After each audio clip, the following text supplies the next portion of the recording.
The following program is rated TV MAL. It contains strong language and is intended only for mature audiences.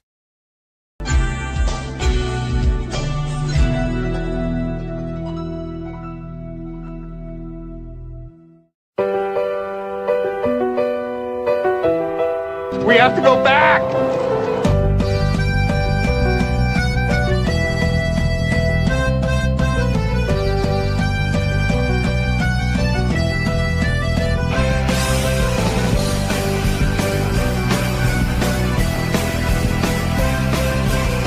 I'm Steve. What a wonderful day!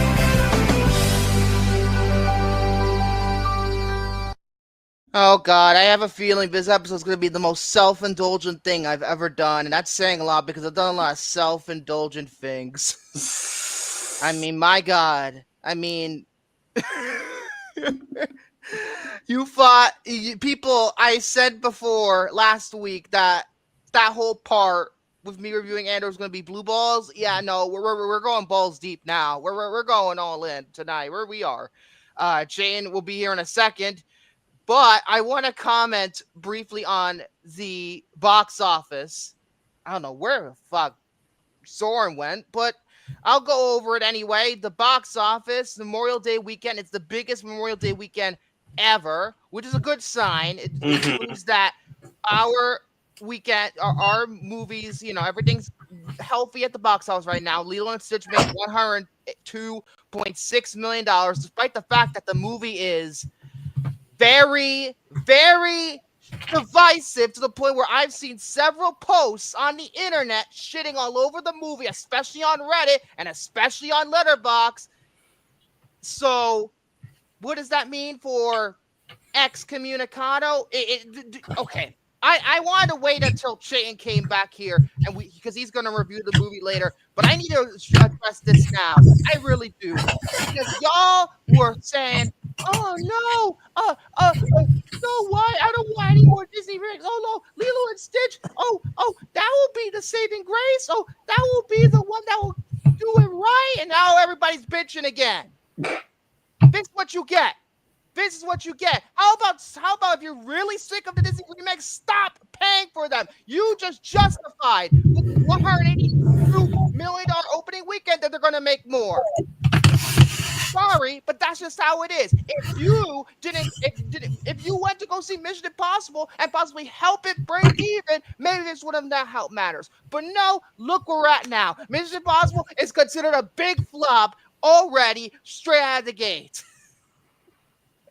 Unfortunately, because Mission Impossible is a great movie. Oh no, we are not talking about fucking Lava Chicken or Chicken Jockey anymore. That should be excommunicated. I'm about to excommunicate that shit too. I really am. And it's a shame with Mission Impossible because I really did want to see it. A lot of people saying it was very, very good. I really want to see it too, but I still have not seen. In fact, I had work. I was off work on Friday, and I was like, that would have been the perfect time to see it. But I still hadn't seen Dead Reckoning. So. I thought you did want to see Dead Reckoning. Who am I? I remember I did it was William back when he was on the show. I did the ranking, not with you. I mean, you were on that. I haven't seen Dead Reckoning. Oh, that's my mistake. That is my mistake. Speaking of him, there you go. He's on his computer now. We're talking about the box office. Yes, Lilo and Stitch made $182.6 million, but again, shadow over the internet, and you think that I'm not playing around. Yes, it did get Lilo and Stitch got decent reviews, but look how it is on Letterboxd. I'm going to prove my damn point that people don't know when to leave enough alone because, oh, Snow White's the worst one, or Lilo and Stitch is going to do better. Yeah, look at this. No, that's not spoilers. Oh, God, it's a spoiler, but it's a half a star. Great, and there's 56 comments. Look at all this. 1 star for Stitch, 1 for this guy. Definitely a derogatory. And who edited the first act? That shit went by like a TikTok edit. Oh, and apparently there's child labor laws in this movie, allegedly. So these guys, These guys, oh, it's a big success. Oh, this, and that. And these people are bitching like motherfuckers. And you're proving my point. You're proving my point, okay? That's all I'm going to say about this. I could rant further, but I'm going to be repeating myself if I do. So, as somebody that because obviously I won't still chase I'll still see it, he'll but be reviewing it. I'm lowering my damn expectations. Because I will say that I really was enjoying, for the most part, the first half of the movie and everything. It's like, it doesn't do anything better than the original, and like changes here or there are fine and serviceable and stuff. And then as the movie goes on in its second half, I'm just kind of like, why is this decision being made? Why is this decision being made? And then I just kind of was sad. But yeah. Also, it didn't help that Morgan and I had literally rewatched the original movie the night before we saw this. So. I was about to say, if you were going to say, oh, wait, that wouldn't make any sense, because I was going to ask you, did you watch episode 10 of Andor out before you watched Lilo? And I was like, oh, no, you were in a crappy mood. No, I watched some episodes a few hours before that. Oh, jeez. Oh, Victor, is that segment going to be 2 hours long like last week? I hope not. I mean, here's the thing: I have to make a big decision. Do I spend more time talking about Kirsten, or do I spend more time talking about Andor? It's a decision I'm going to have to make in this episode. We'll talk about your waifu. Oh, come on. Fuck Andor. Again, he dies, you know, so who everybody knows that before the show even came out. Everybody knew that. Spoiler alert, people die on the Titanic. Spoiler alert, the Empire is taking over the galaxy. Spoiler alert, I am your father. Oh God, sidelines.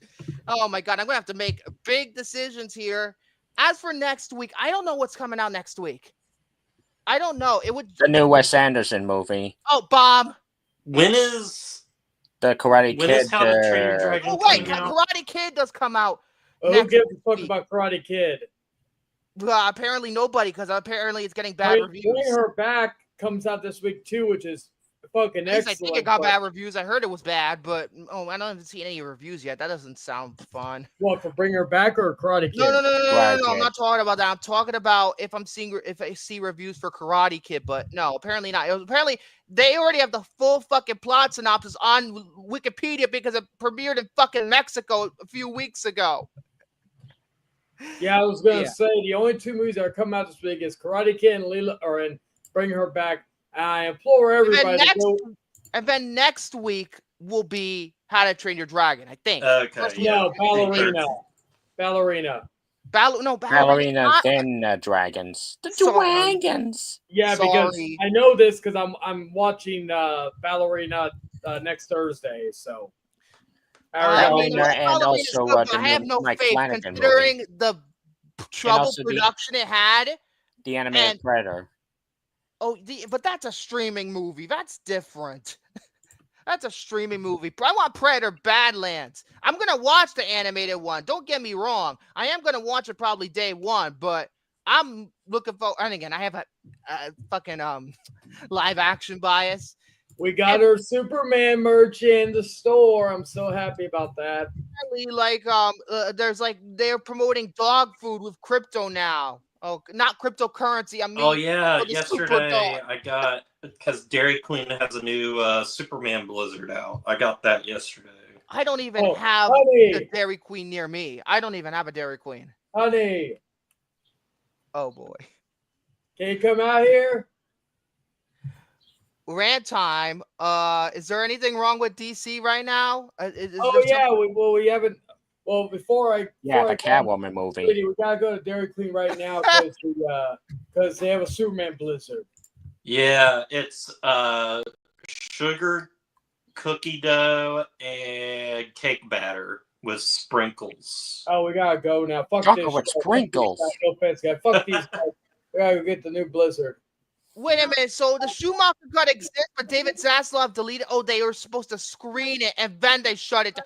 Fucking David Zaslav, you fucking cunt. Of course. This is why I don't give him a fucking. Oh my god, dude. They were gonna screen it probably for the first time ever. There was I don't know where they were gonna fucking show, like L.A. And then maybe what they could have, unless of course, I don't know if it was Warner Brothers' decision to was this their screening or was it some independent? I think it was independent. I didn't know it was. I hope someone leaks the Schumacher cut online just to spite Zaslav. Or is it because is Zaslav going to release it himself in the theaters, and that's why they put the cease and desist out? I mean, it's possible. I say but both. I mean, it is possible. What if they were going to give that shit a wide release, and that's why they put the cease and desist? Then I kind of understand. But knowing Zaslav, I don't think that's going to happen. I really don't. Like, they're idiots. Let's just put it that way. They're just an absolute idiot. Like, wow. Warner Brothers are idiots. They are idiots. Like, come on, they're fucking killing themselves. Oh, Sinners made us a lot of money, despite the fact that you're fucking still crumbling like a motherfucker. Like, Jesus. Cinephile Video. Apparently, this is where it was gonna take place, I think. Yeah, they have like a movie rental. It's a movie rental place that would screen it, I guess. And then this version clocked in at 2 hours 38 minutes. And wow. Again, maybe Warner Bros. Can complete it, but I highly doubt it. I highly doubt it. Andor. I mean, now he's on the clown list. He's already been a clown. I mean, come on. I've called this guy a clown for almost 3 years. Just about 3 years, honestly. It's been 3 years. No, 3 years? No, almost 3 years. I'm trying to think about when the show started versus when I started ranting about. I guess 2.5 years since I started to rant on him. Ever since the payer-writers dispute, ever since the Max merger. And guess what? Now they're going to merge again. They're going to fucking rebrand again to HBO Max. Oh, bro, come. I hate David Zaslav so much. But what the fuck am I doing? What is happening? Oh, that was great, baby. Oh no! All right, go in your cage.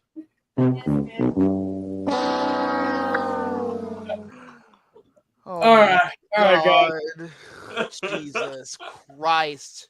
Sorry, I didn't know if you all were going to take 2 hours, so I just did my girl on the couch right now. Oh, my God. Oh, anyway, God. Baby, I'm on camera. Don't show you. Oh, jeez. Here we go. Here we go. Yeah, now everybody's getting concerned now. Now everybody's getting concerned. What? Oh, God. So, yeah. So, what they'll say about the box office thing, like, despite go ahead. Anybody's issues with fucking Lilo and Stitch, I am happy that once again I was right. When Victor here's the thing, though. I always knew Lilo and Stitch was gonna make money. I never disputed that. I never disputed that. Yeah.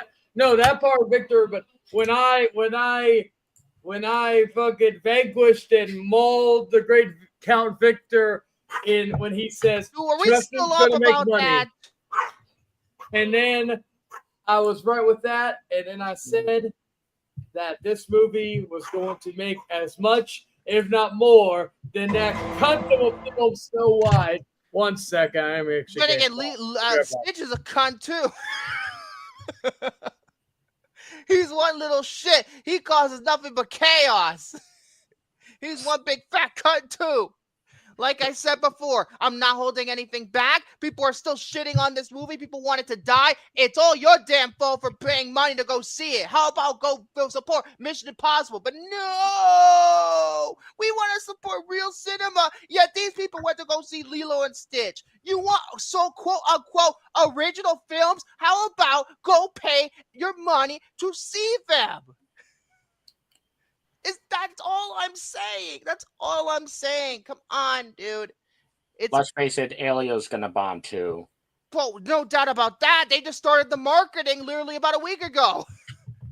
when my sister was watching a basketball game, they finally showed the commercials for Elio. What, like fucking 4 weeks before the thing comes out, or 5 weeks, something like it comes out June 20th, my sister's birthday. That's how I know. So I don't think that's gonna do well. Especially considering it's like The Good Dinosaur with production issues, switching filmmakers. It's done. They're going to have to wait until next year with that hamster movie to make their money. And Toy Story 5. I forgot about Toy Story 5, but yes. I would hope 28 years later comes out, makes more money. I'm not sure if it's going to make money. I would hope, but the question will be, is there an audience for it? That's my question. Because I guarantee that movie has a low budget. I heard something about it costing like $80 million, which is interesting for a movie shot on an iPhone. I think it's going to make its money back. Considering its break-even thing is most likely $160 million. $75 million. That's the total. Then $150 million. Then I bet it's gonna make money. $75 million for a movie shot on an iPhone.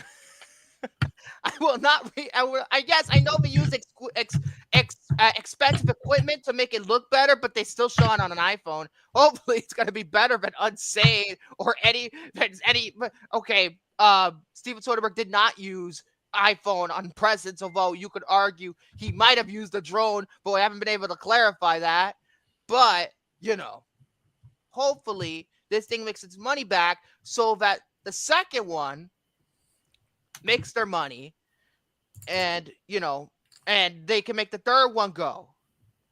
Although I am disappointed that the score isn't even being done by John Murphy. He's not doing the score. It's some rap group doing the score for this movie. I'm like, what?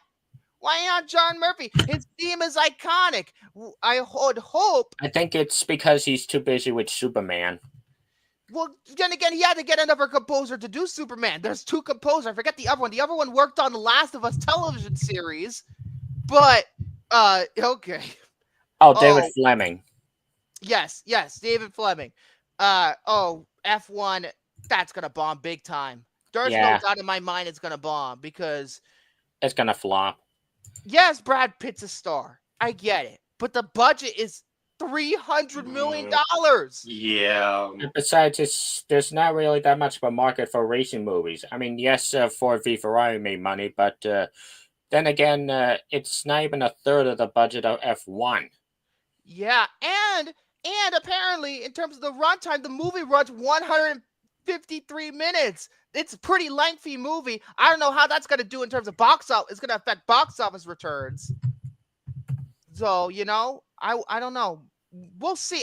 As for if the movie's going to be any good, it's Joseph Kosinski. I would think the movie will be good. I would hope it would be good. And, of course, you have Bruckheimer producing. Aaron Kruger's writing it, which could be either way. It could be like a Top Gun Maverick or Scream 3 Kruger or Arlington Road Kruger where it's really good. Or it could be Transformers. It could be really bad. Or the Dumbo remake. You have a point. Jurassic World Rebirth, I believe, opens, I think, 2 or 3 days. About a week later. 1 week later. Yikes. 4th of July opening weekend. Woo! Especially Jurassic Park. People like them dinosaurs. The only problem is, yes, it's going to make money, but is it going to be any good? That's going to be my question here. Is it going to be any good? Because Dominion crushed my soul. It literally eviscerated all the joy that I have with Jurassic Park. It just killed me inside because they wanted to focus on locusts and robot girls. Well, like I said before, I'm cautiously optimistic because of Garrett Edwards. I would hope so too, but again, he's kind of a director for hire. David Leitch was supposed to direct the thing, but then he dropped out due to creative differences. That's what scares me. I'm scared he's going to be like Ruben Fleischer, a director for hire only. That's what I hope. I mean, although I am still cautiously optimistic as well because that second trailer was better than the first. Yeah, because you know why? F1's going to take all the IMAX screens. That's why. That's what's the only benefit F1 has, because they have the IMAX screen for 2 weeks since Jurassic World, is not going to get the IMAX treatment. So, and some people got really pissed off about it, but you know what? I think this is the only way for F1 to make its money back if IMAX boosts it up. I don't think that's gonna help. I mean, it helped for Sinners. It was in IMAX for 3 weeks. So I would think that maybe it would be that way, but I don't know. So I guess that's all I could talk about. So I would go to Chayton first, but he is fucked off. So I guess what I'm going to do is I'm going to go to Soren first. Well, since Vic wasn't here to hear my topic last time, I might as well do it again. So, 2000's original screenplay, adapted screenplay, visual effects, and then I'll do the 90s. Okay. Number 10, Gosford Park. My pick, Memento. Isn't that the fucking guy who wrote Downton Abbey? Is that the same guy? Gosford Park. I swear to God, I know Robert O directed it, but I think the fucking creator of Downton Abbey wrote that thing. Julian Fellowes, Downton Abbey. Yep, he created Downton Abbey. Oh God, it's gonna be like I don't know, man. Maybe I should give Downton Abbey a chance. I know I don't like boring British things. my pick, Christopher Nolan for Memento. 2001. You're right. Memento did come out in 2001, not 2000, but 2001 for original screenplay. I don't know. I don't know what I would pick. I'll get back to you on that. Number 9, Talk to Her by Almodovar. My pick. I had never seen any Pedro Almodovar movie in my life, so I wouldn't know.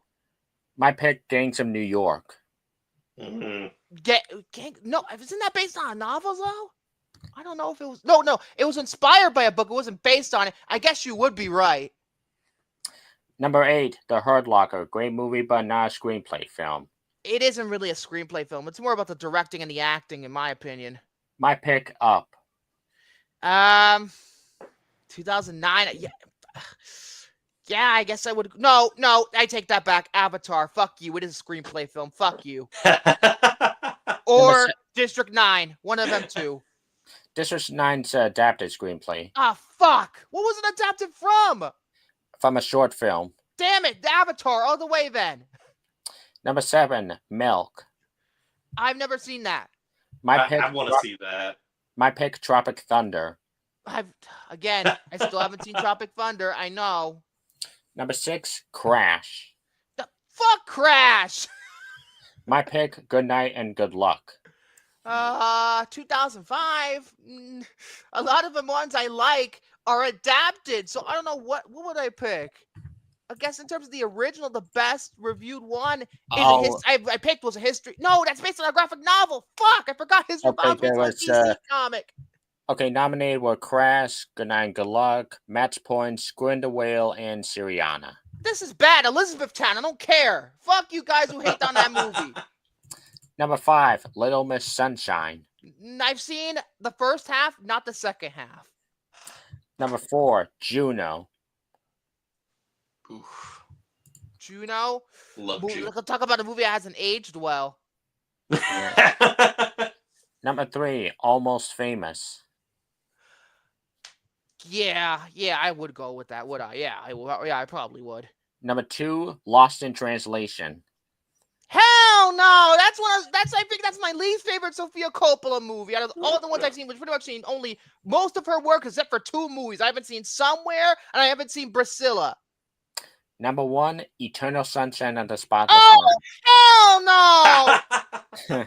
Oh no! I put it as my most overrated Kirsten movie for a reason. Now for adapted. Number 10, The Pianist. Once again, great movie, but not a screenplay film. I wouldn't know. My Polanski hatred hasn't gotten me around to watch it yet. My pick, Adaptation. Never saw that either. Number 9, Slumdog Millionaire. My pick, The Dark Knight. I love Slumdog Millionaire, but you're right. I fucking love Slumdog Millionaire. My God, it's hard. Number 8, A Beautiful Mind. Never saw it. Number 7, Traffic. Oh, I love Traffic. I absolutely love Traffic. Number 6, Precious, based on a novel published by Sapphire. Long title. That's an extremely long title. I'm not sure why that was the full title. Yeah, most pointless subtitle ever. Number 5, No Country for Old Men. Here's the problem with No Country for Old Men. It's been a while since I've seen it, so maybe this could change. First half, phenomenal. Third act, blew it. Number 4, The Departed. I put that way higher. I love The Departed. Number 3, Lord of the Rings: Return of the King. Number 2 probably for me. Number 2, Sideways. I love Sideways, but I put it a little lower. And number 1, Brokeback Mountain. I've never seen Brokeback Mountain. Everybody's like, "Oh, Crash versus Brokeback Mountain." I'm like, I really need to get that Kino. How about Batman Begins? No disrespect to Brokeback Mountain. I just haven't seen the movie, but you know. Number visual effects. Number 10, say it with me, Mal, The Golden Compass. Why did that movie win? Why? I don't even fucking know. Transformers was state of the art. My pick, Sunshine. No, Transformers all the way. Number 9, King Kong. King Kong. Yeah, I probably would put King Kong. Tom's here now. King Kong. Now, my pick, Charlie and the Chocolate Factory. Oh, I love Charlie. I don't care what anybody says. Charlie and the Chocolate Factory. Charlie and the Chocolate Factory is an awesome movie. That is the shit. That is absolutely the shit. Number 8, Avatar. No, that's like number 1 or number 2, not number 8. My pick, District 9. Avatar, push the boundaries. Number 7, Gladiator. Yeah, I would. Number 6, Pirates of the Caribbean: Dead Man's Chest. I haven't seen Dead Man's Chest because I'm waiting specifically when the Leo lands on it to watch it, so I wouldn't know. Although, to be fair, honestly, how I'm going to strategize the second and third Pirates movie, I'm thinking what I'm going to do for it is if it lands on Dead Man's Chest, we will do that, and then the following week, we do At World's End because apparently it's just one movie. Apparently. I think that makes the most sense. Yeah. All right, that makes sense. We do that then. Number 5, Curious Case of Benjamin Button. Where they make Brad Pitt look old as a baby. Number 4, Spider-Man 2. No, that's like number 2. What the fuck?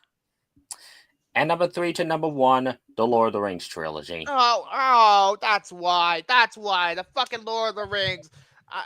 I think all of them look great. I would just put them all on just one. Number 2 or number 3. Oh, I don't know. Spider-Man. You know me with Spider-Man 2. I'm biased, but I love Lord of the Rings. Now for the 90s original screenplay. Number 10, Shakespeare in Loathsome. That's all I gotta say. It should have went to Saving Private Ryan. I'm not gonna hear or see people saying, "Oh, it's not a screenplay film." The screenplay was part of that damn movie. My pick, The Truman Show. Again, Saving Private Ryan. Number 9, Ghost.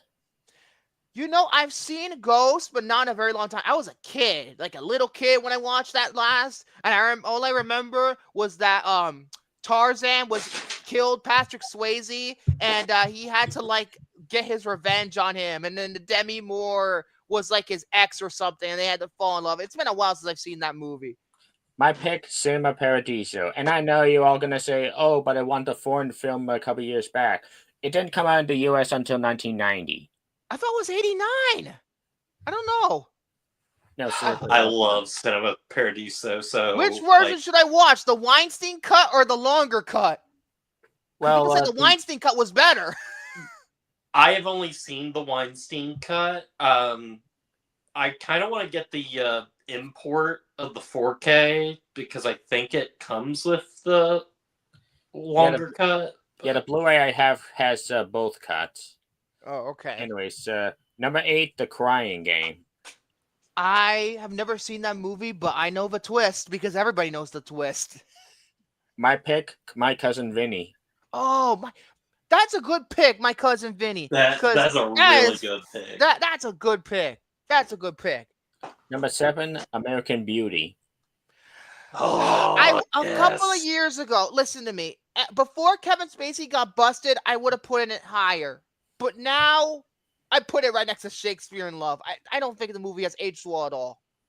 My pick, The Sixth Sense. Yes, that would be my... No, take that back. Magnolia. Number 6, The Piano. Never seen that. I've only seen one Jane Campion movie. You can probably guess which one. Number 5, Thelma and Louise. Love that movie. I absolutely love that movie. Number 4, The Usual Suspects. I think it only won because of the ending. Number 3, Fargo. Yeah.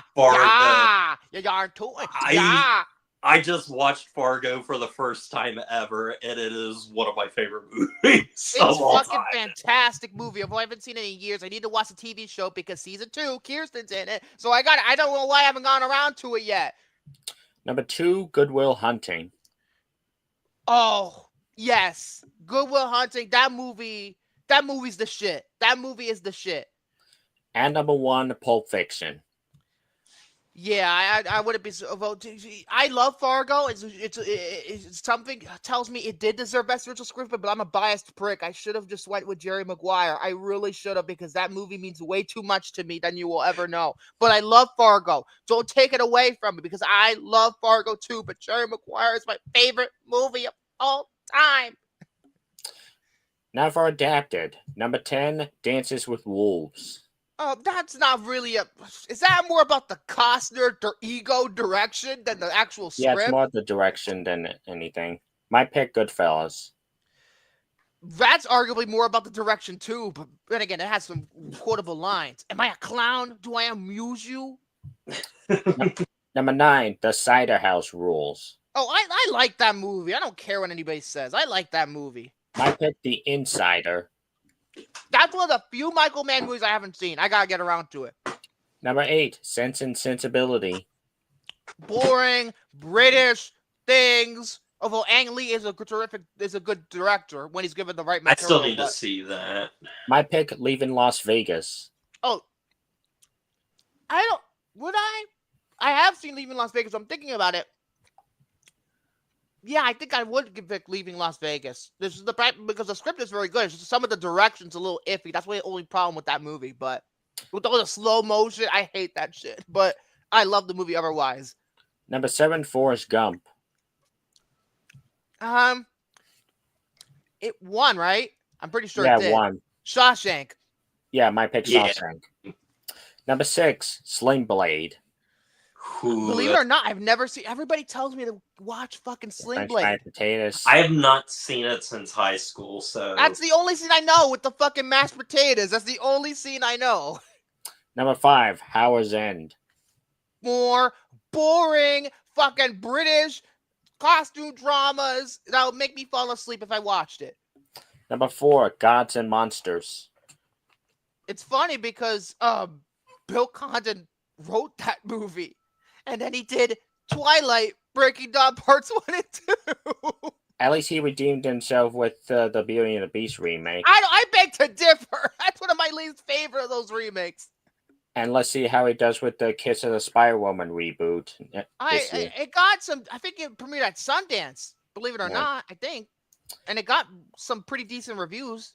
I would like to see it because Diego Luna's in it because my Andor kick is fucking in. But you know. Number 3, L.A. Confidential. Oh, I love L.A. Confidential. That movie is... That's one I need to revisit. That one is so good. It is such a good movie. Number 2, Schindler's List. Without a doubt. And number 1, The Silence of the Lambs. Without a doubt. I think, even though Schindler's List is the more important movie, I watch Silence of the Lambs more. And that's saying a lot because Silence of the Lambs is equally disturbing. You're going to see Buffalo Bill's vagina. Now for visual effects. Number 10, What Dreams May Come. Was this 98? 98. I swear there was another movie that in 98 that should have won, but I'm not remembering what it is right now. My pick's Saving Private Ryan. Yeah, I think I would pick Saving Private Ryan as well, actually, when I'm thinking about it. That or Armageddon. Yeah, Mighty Joe Young, Bay Pig in the City. Anyways, Mighty Joe Young, I haven't seen that movie. I've only seen bits and pieces of that movie, so I wouldn't know. Number 9, Death Becomes Her. I've never seen that. Apparently, did you know that was supposed to be a Tales from the Crypt movie? That was supposed to be the first one, but then they decided against it, and then they made Demon Knight instead because of it. I wouldn't be surprised. My pick, Bram Stoker's Dracula. Oh, hell no. That movie has a terrible script. No, visual effects. Oh, visual effects. There's not a lot of 92 movies I'm looking at here that has, like, special effects in it. Hold on. Let me look at the nominees. At least the ones that I'm seeing. What, so I get best visual effects to the Mighty Ducks now? Also, visual effects were Alien 3 and Batman Returns were nominated. Probably would go with Batman Returns. That's the more obvious pick, though.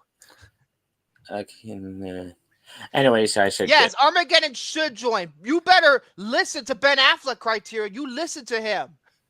Number 8, Babe. Babe or Gordy? Babe or Gordy? My pick, Apollo 13. What do you prefer, Babe or Gordy? I haven't seen Gordy, so I can't say. I grew up with Gordy, so I kind of have to say Gordy. As for me, that's California. That's the wizard, not fucking Gordy. That's the wizard. I know, but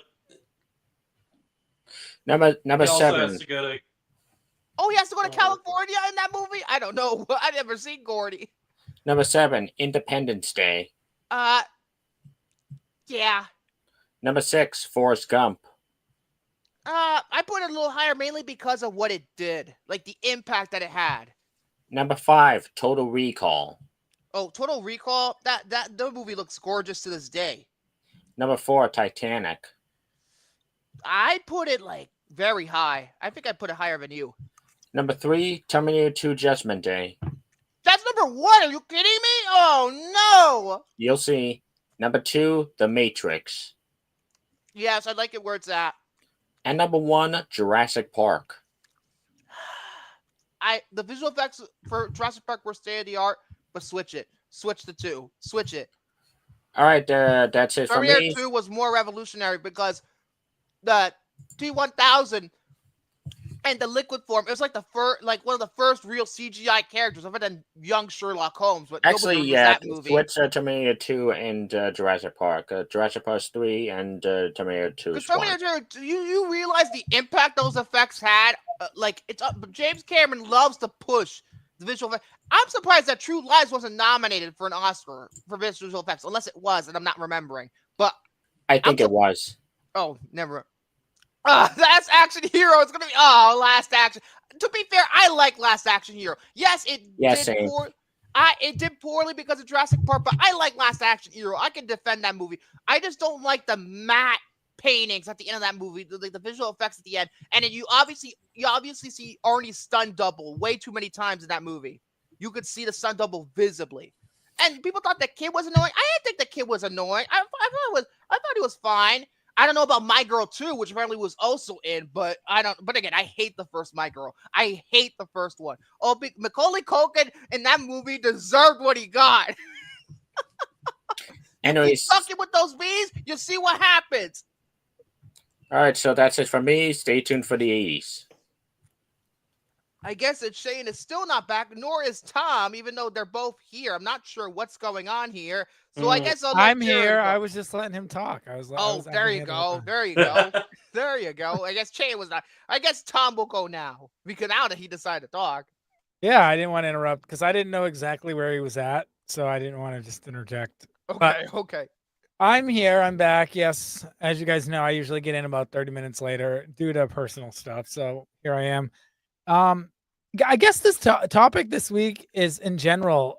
I want to really focus on hype for this season in movies because, and I've been talking about this to people at work, and I have a feeling that this might be possibly the biggest movie season we've had in a very long time. Do you guys disagree? I don't disagree. I think this might this might be one of the best summers if the quality is up to par with all the movies. This might be one of the best summers. Even with that, it's just a just a great lineup.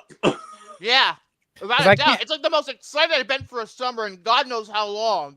Yeah, and unfortunately, and I will get into this my second point, but it's fine. I don't have an issue with it. But so far, we've seen Captain America: Brave New World, which Marvel. Well, that's a February release, to be fair. Yeah, and we saw Minecraft, and I know it's real Minecraft, but that still was a big deal. The Fantastic Four is coming out, and Superman's coming out.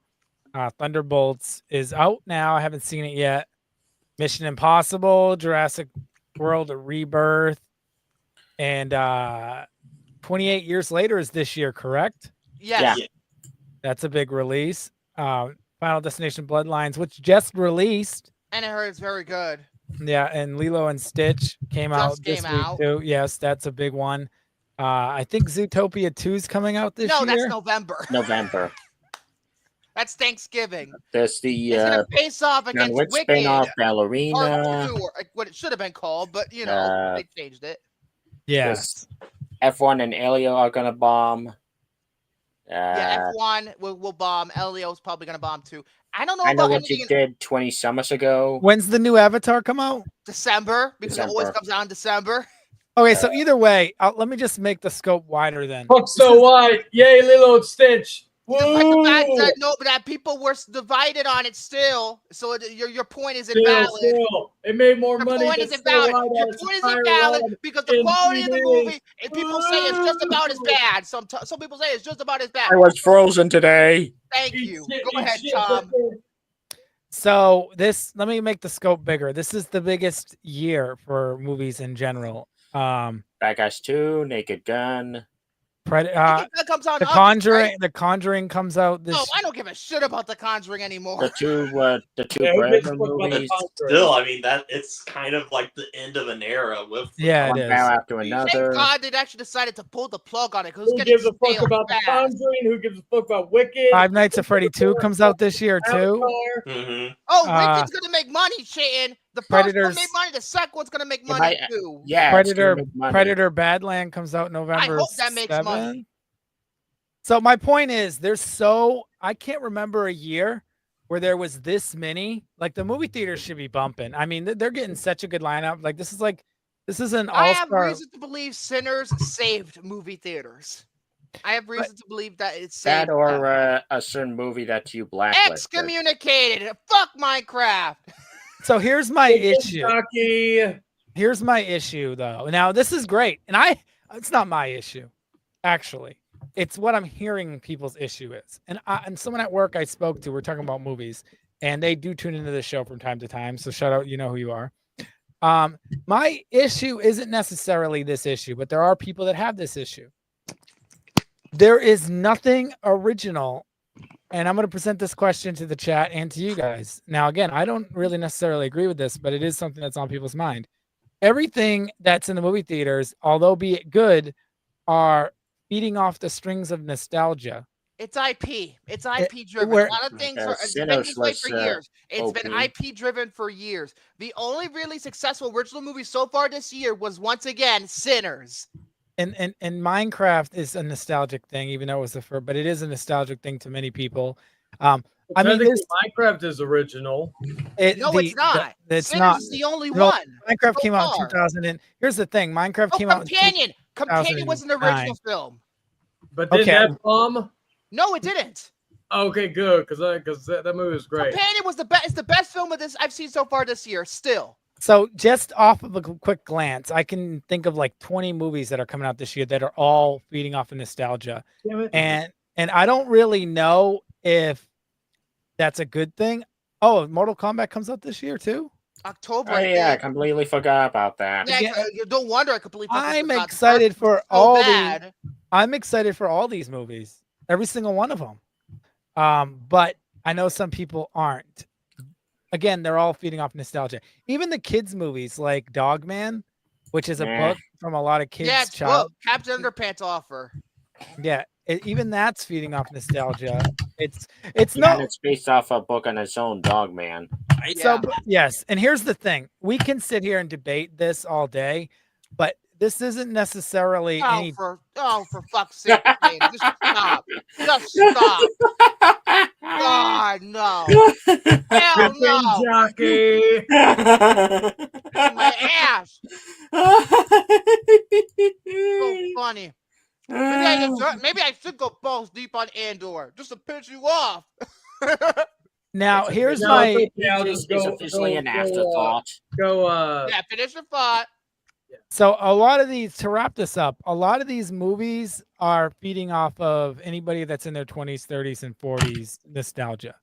Now, this is Minecraft Generation Alpha, so like 10 years old, even though they're barely nostalgic, but 10-year-olds like Minecraft. It's around the time, because think about it. Spider-Man came out in the 2000s. 2002. And that was based on our childhood nostalgia. The Ninja Turtle movies, which was a cartoon for only 4 years, and they already made a movie back in the day. Well, actually, the cartoon actually lasted for 10 years, believe it or not. Yeah, which I love that cartoon. But anyway, I want to ask people this. What is the difference between this modern nostalgic journey with these movies based on either comics or games or successful franchises, and what was going on in the 70s, 80s, and especially the 90s when they were making a lot of movies based on books? Because books were successful, and they were converting them into movies. My guess is because the books of the 90s aren't as well known as the IPs of today. Yeah, and books nowadays, yes, books do get adapted into movies. Jurassic Park some coming out this year, but not a lot that are like major. Like a lot of the major bestsellers are just a bunch of smut. They're just a bunch. Look at the fucking Wattpad movies. After the My Fault movies, I'm just like, this is all smut. This is all this is. Minecraft? No, Minecraft might as well be smut. I just burn it. So yeah, the internet. Minecraft's coming on Max next month. We shall watch it. Yeah, we should do a live. I prefer to watch it on Blu-ray. Thank you very much. I'd rather burn it anyway. Let's AI upscale it to Blu-ray ourselves. Oh God, no! The movie's already shot on a 4K DI. Why upscale? I want 8K. I want 8K. So I want 16K. There's no such thing. Well, it'll be there. There will be. We're gonna make it. There's no such thing. We're gonna be the inventors of 16K. Yes.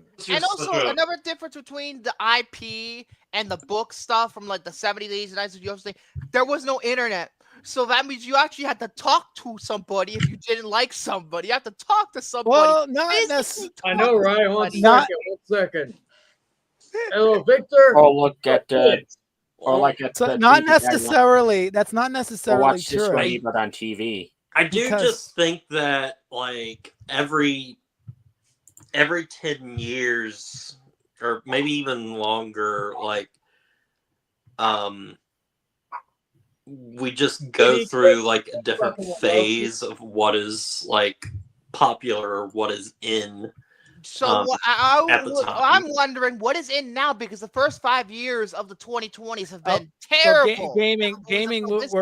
My opinion, and you guys may differ, is that we're entering a video game era. I think game, just like video game adaptations, essentially. Zelda live action quality have risen in popularity, like box office wise, or just even viewership. I remember back in 1993 when I did Super Mario Bros. It was a big bomb because nobody liked it. Yeah, well, the gaming. I mean, the movie industry sees gaming as almost like a breath of fresh air, from what I can tell.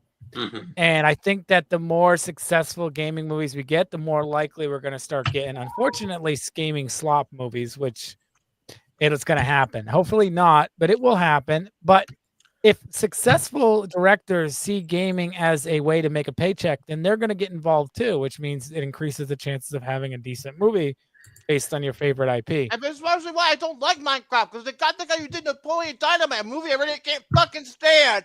That was a weird combination. I could see Fortnite the movie, and Tyler, I actually could, and I could see it. I could see a lot of.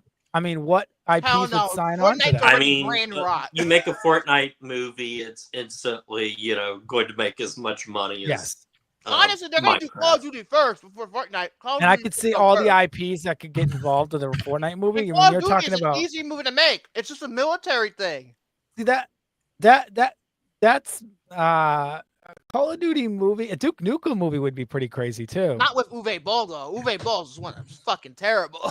Maybe get John Cena to play Duke Nukem. I remember that. Or hell, maybe get Luke Nukem to play Duke Nukem. Or Halo. I'd like to see an actual good Halo movie, not that shit that we got that didn't really make any sense. I wish they could TV series. Look, I tried to give it a chance. I really did. I really did. Like the first, I understood it was trying to do its own thing, but I don't like the way it was done. Nobody wanted it to do its own thing. That's the issue. Nobody really wanted it to. We wanted nostalgia, and we did not get nostalgia. The point of Halo was because it had been so long. I appreciate that they wanted to push it forward to try a new thing. Like, I understand taking Master Chief's helmet off, but people bitched about it too much. And also, I just think that the first 2 episodes were really good, and then the fucking show flatlined. I agree. Yes. Season 1 finale, it flatlined. I 100% agree. Yeah. I blame partially, though, the fans, just like Star Wars. Yeah, and the funny thing is, those Halo fans are less and less with every passing year. But every passing year, like they put out Halo Infinite, people thought, oh, Halo's back. Then the fucking shit got killed. No, because Halo just doesn't appeal to the modern day gamer, unfortunately. Just like GoldenEye doesn't. So anyway, as I was wrapping this up, that's my opinion. I could have gone without seeing his ass, though. I agree. I could have gone without seeing his ass. Okay. So you guys were. I'm just finishing mine. You guys were talking about back then and how people didn't have internet.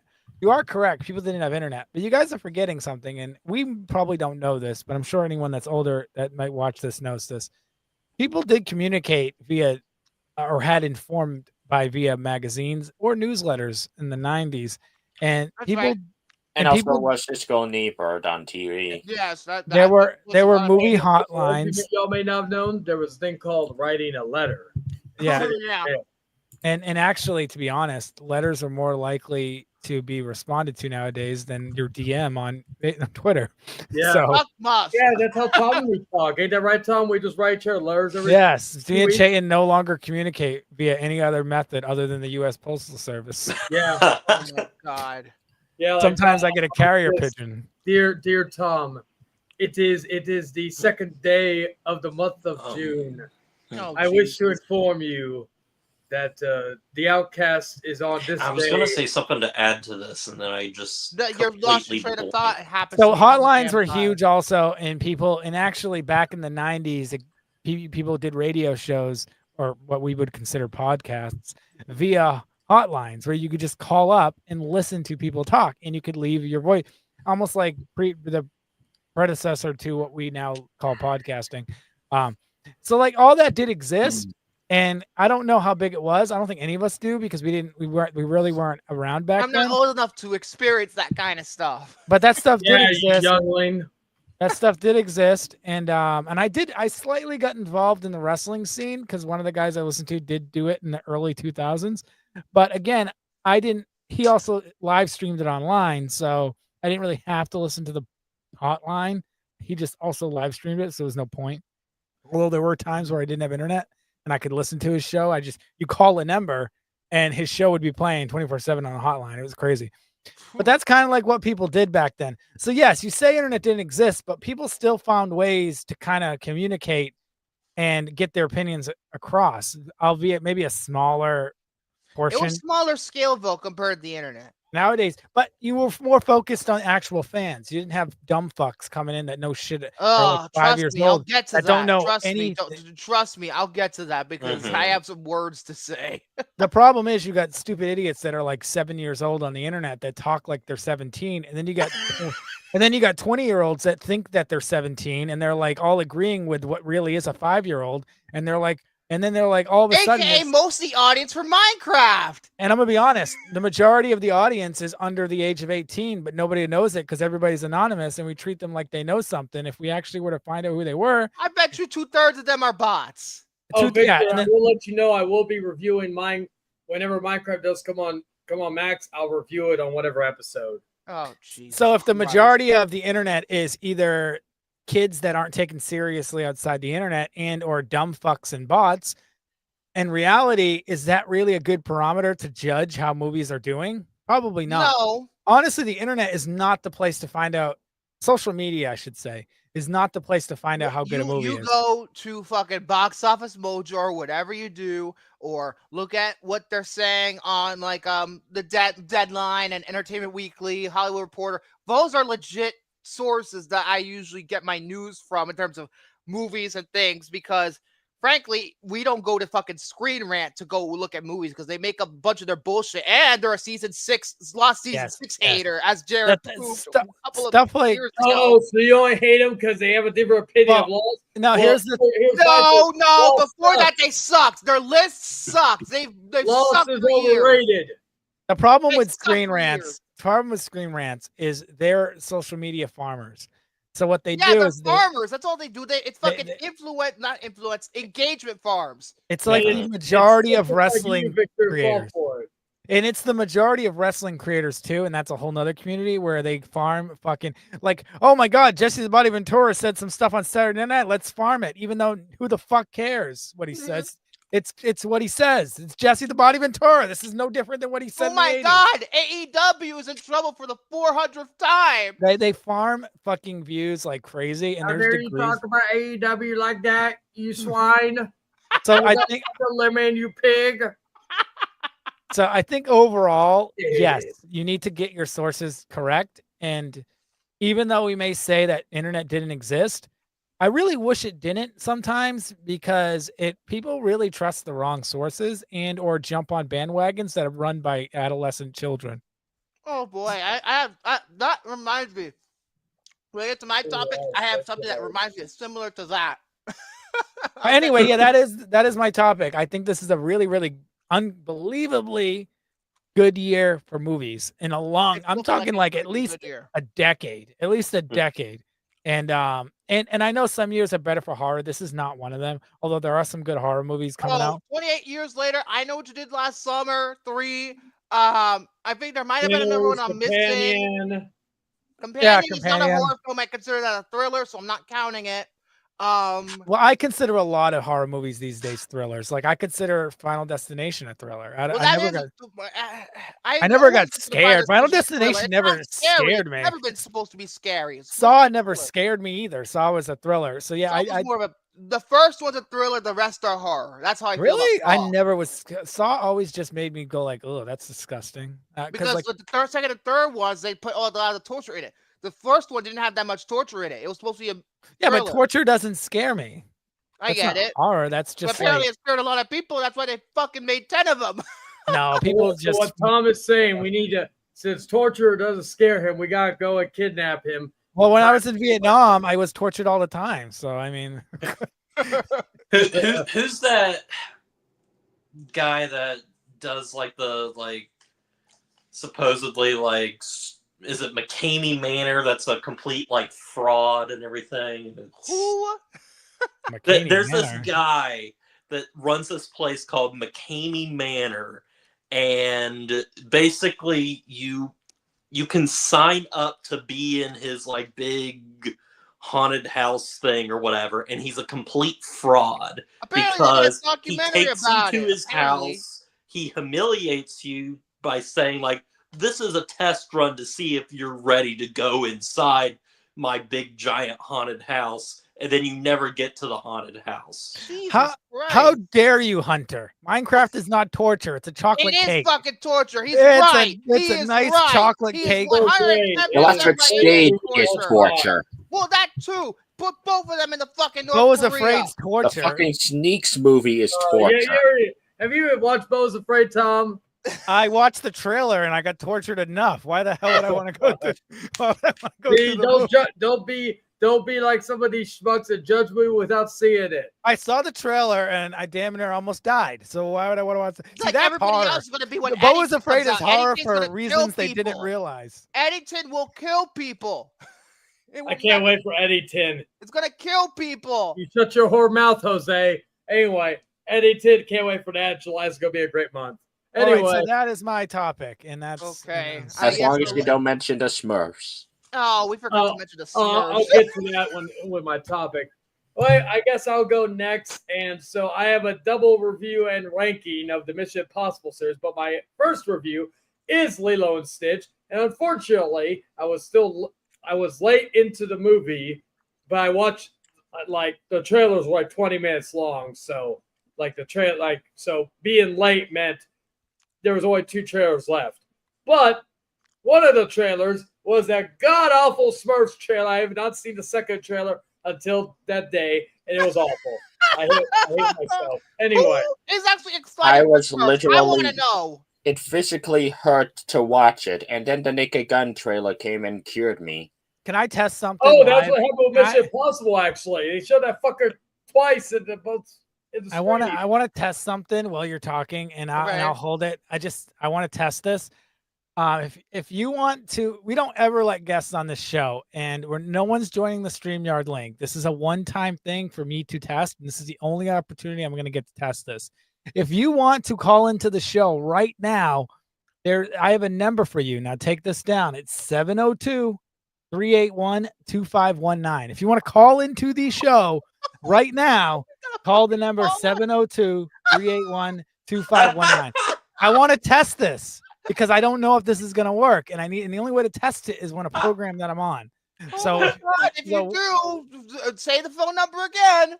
It's 702-381-2519. This is not my number. I bought this number specifically for people that don't know how the fuck to use StreamYard or don't want to use StreamYard.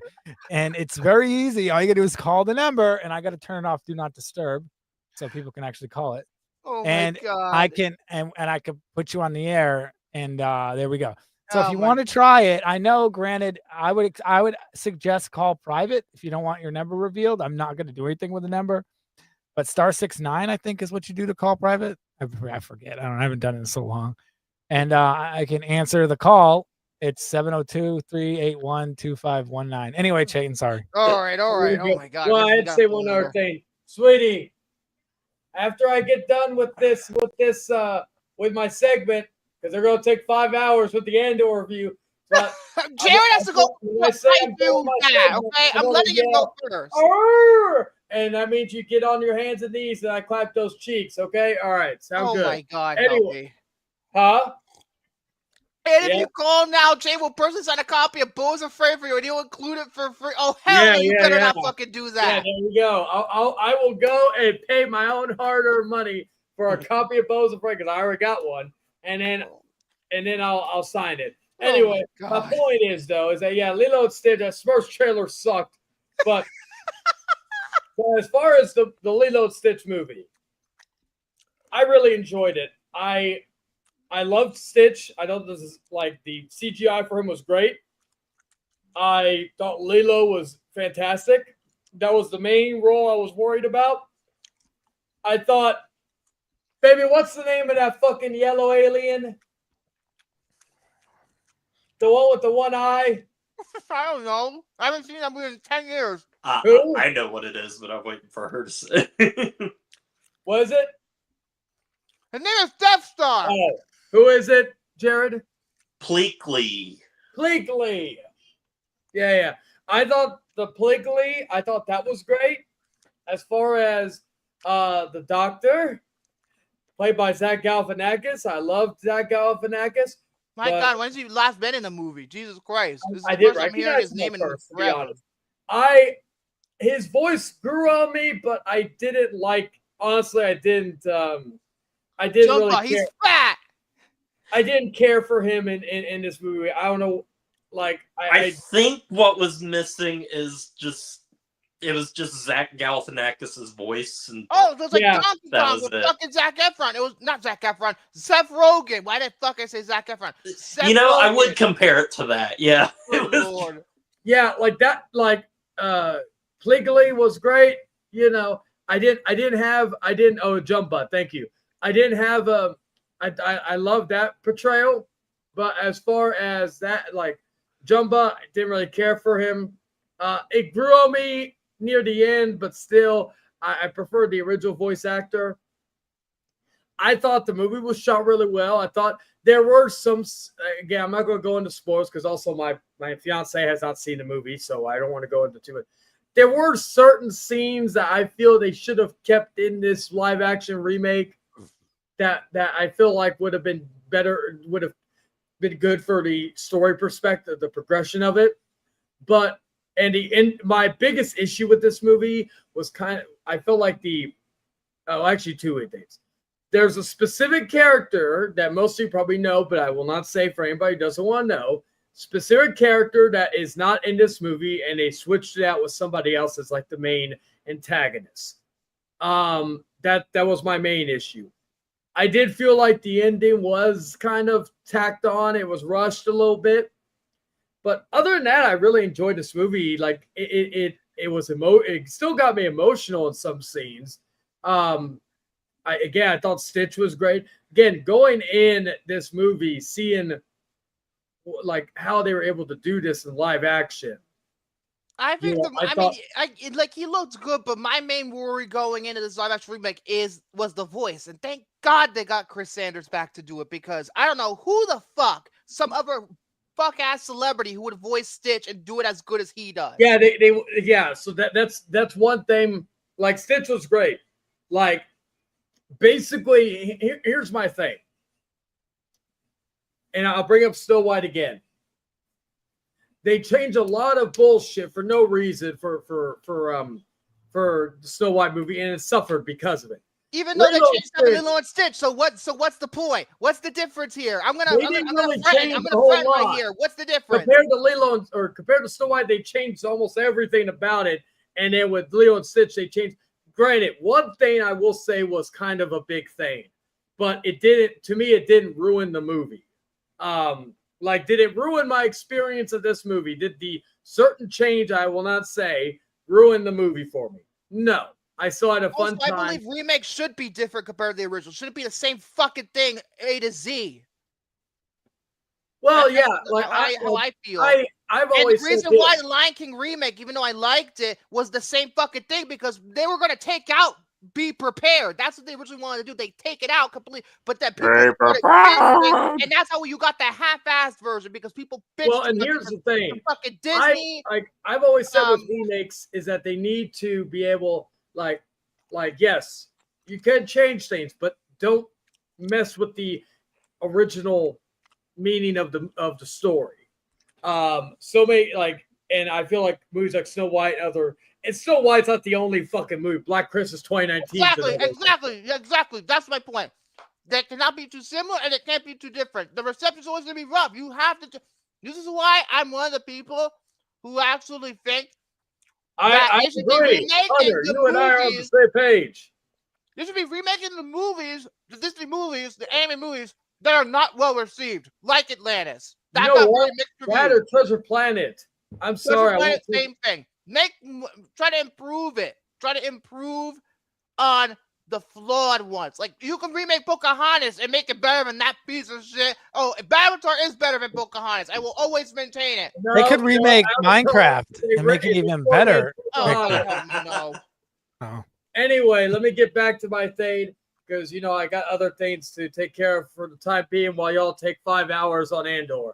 Anyway, which I have not seen, so I'm gonna I have not seen the last season, so I'll be a little quiet. I guess what I'm gonna do is I'm gonna talk a little bit, spoiler, and then I'm gonna go. I need to finish my segment before you take 500 hours and 6 seconds talking about Andor while you jerk off to Andor. You schmucks. Anyway, I don't know who you jerk off to more, a dead man or Kirsten Dunst. Oh God, no, dead man.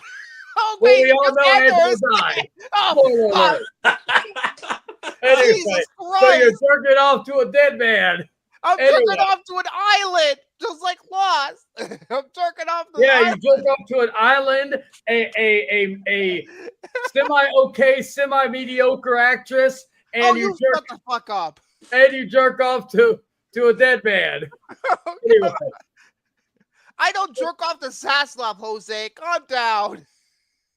Anyway, my point is, I really liked Lilo and Stitch. Again, despite some of the issues, it didn't ruin my overall. And I agree. Black culture, that's easy for them to adapt. You can adapt that was my thoughts on damn thing. That was my thoughts on that movie. Mission Impossible: The Final Reckoning, or Dead Reckoning Part 2, as it was originally supposed to be called. I really enjoyed this. This is not as good as Dead Reckoning Part 1, but I really did enjoy it. My biggest gripe, there was a great underwater scene. I thought the action was great. I did not mind the talking. A lot of people said that was our biggest issue was, all the talking. There's too much talking, and it's hard to see what's going on at night. If anybody knows what that reference is, you deserve a cookie. I will say, though, I feel like they could have cut the exposition and/or flashbacks to about maybe like 30 minutes. I did feel like that did drag it out a little bit. Tanner's defending me. Dog, you don't fuck with Dogma. Wait, 1 second. Hey, baby. I can't wait for the wide release. I forgot. When is the 20th anniversary re-release happening? Hey, baby. Is Dogma fun for the whole family? It's the movie Dogma. Fun for the whole family. The whole family. Have you even seen Dogma? All right, we're going to see other people, sweetie. Oh, my God. Anyway, what'd you say, sweetie? What? Well, stay naked. Oh. Anyway, my point is, though, like, I thought the action was great for the family picture. I thought the... go support the re-release, damn it. It's coming out wide. It's supposed to come out, I think, maybe 2 weeks from now. I did like also that they had more callbacks to the original movie outside of just the flashbacks. That was another thing I liked. But yeah, as far as my main issues, they should cut the exposition, and I feel like the movie as a whole with the exposition cut should have been cut about 30 minutes. It's already a very long movie. It's almost 3 hours. But I enjoyed it. What are you doing, sweetie?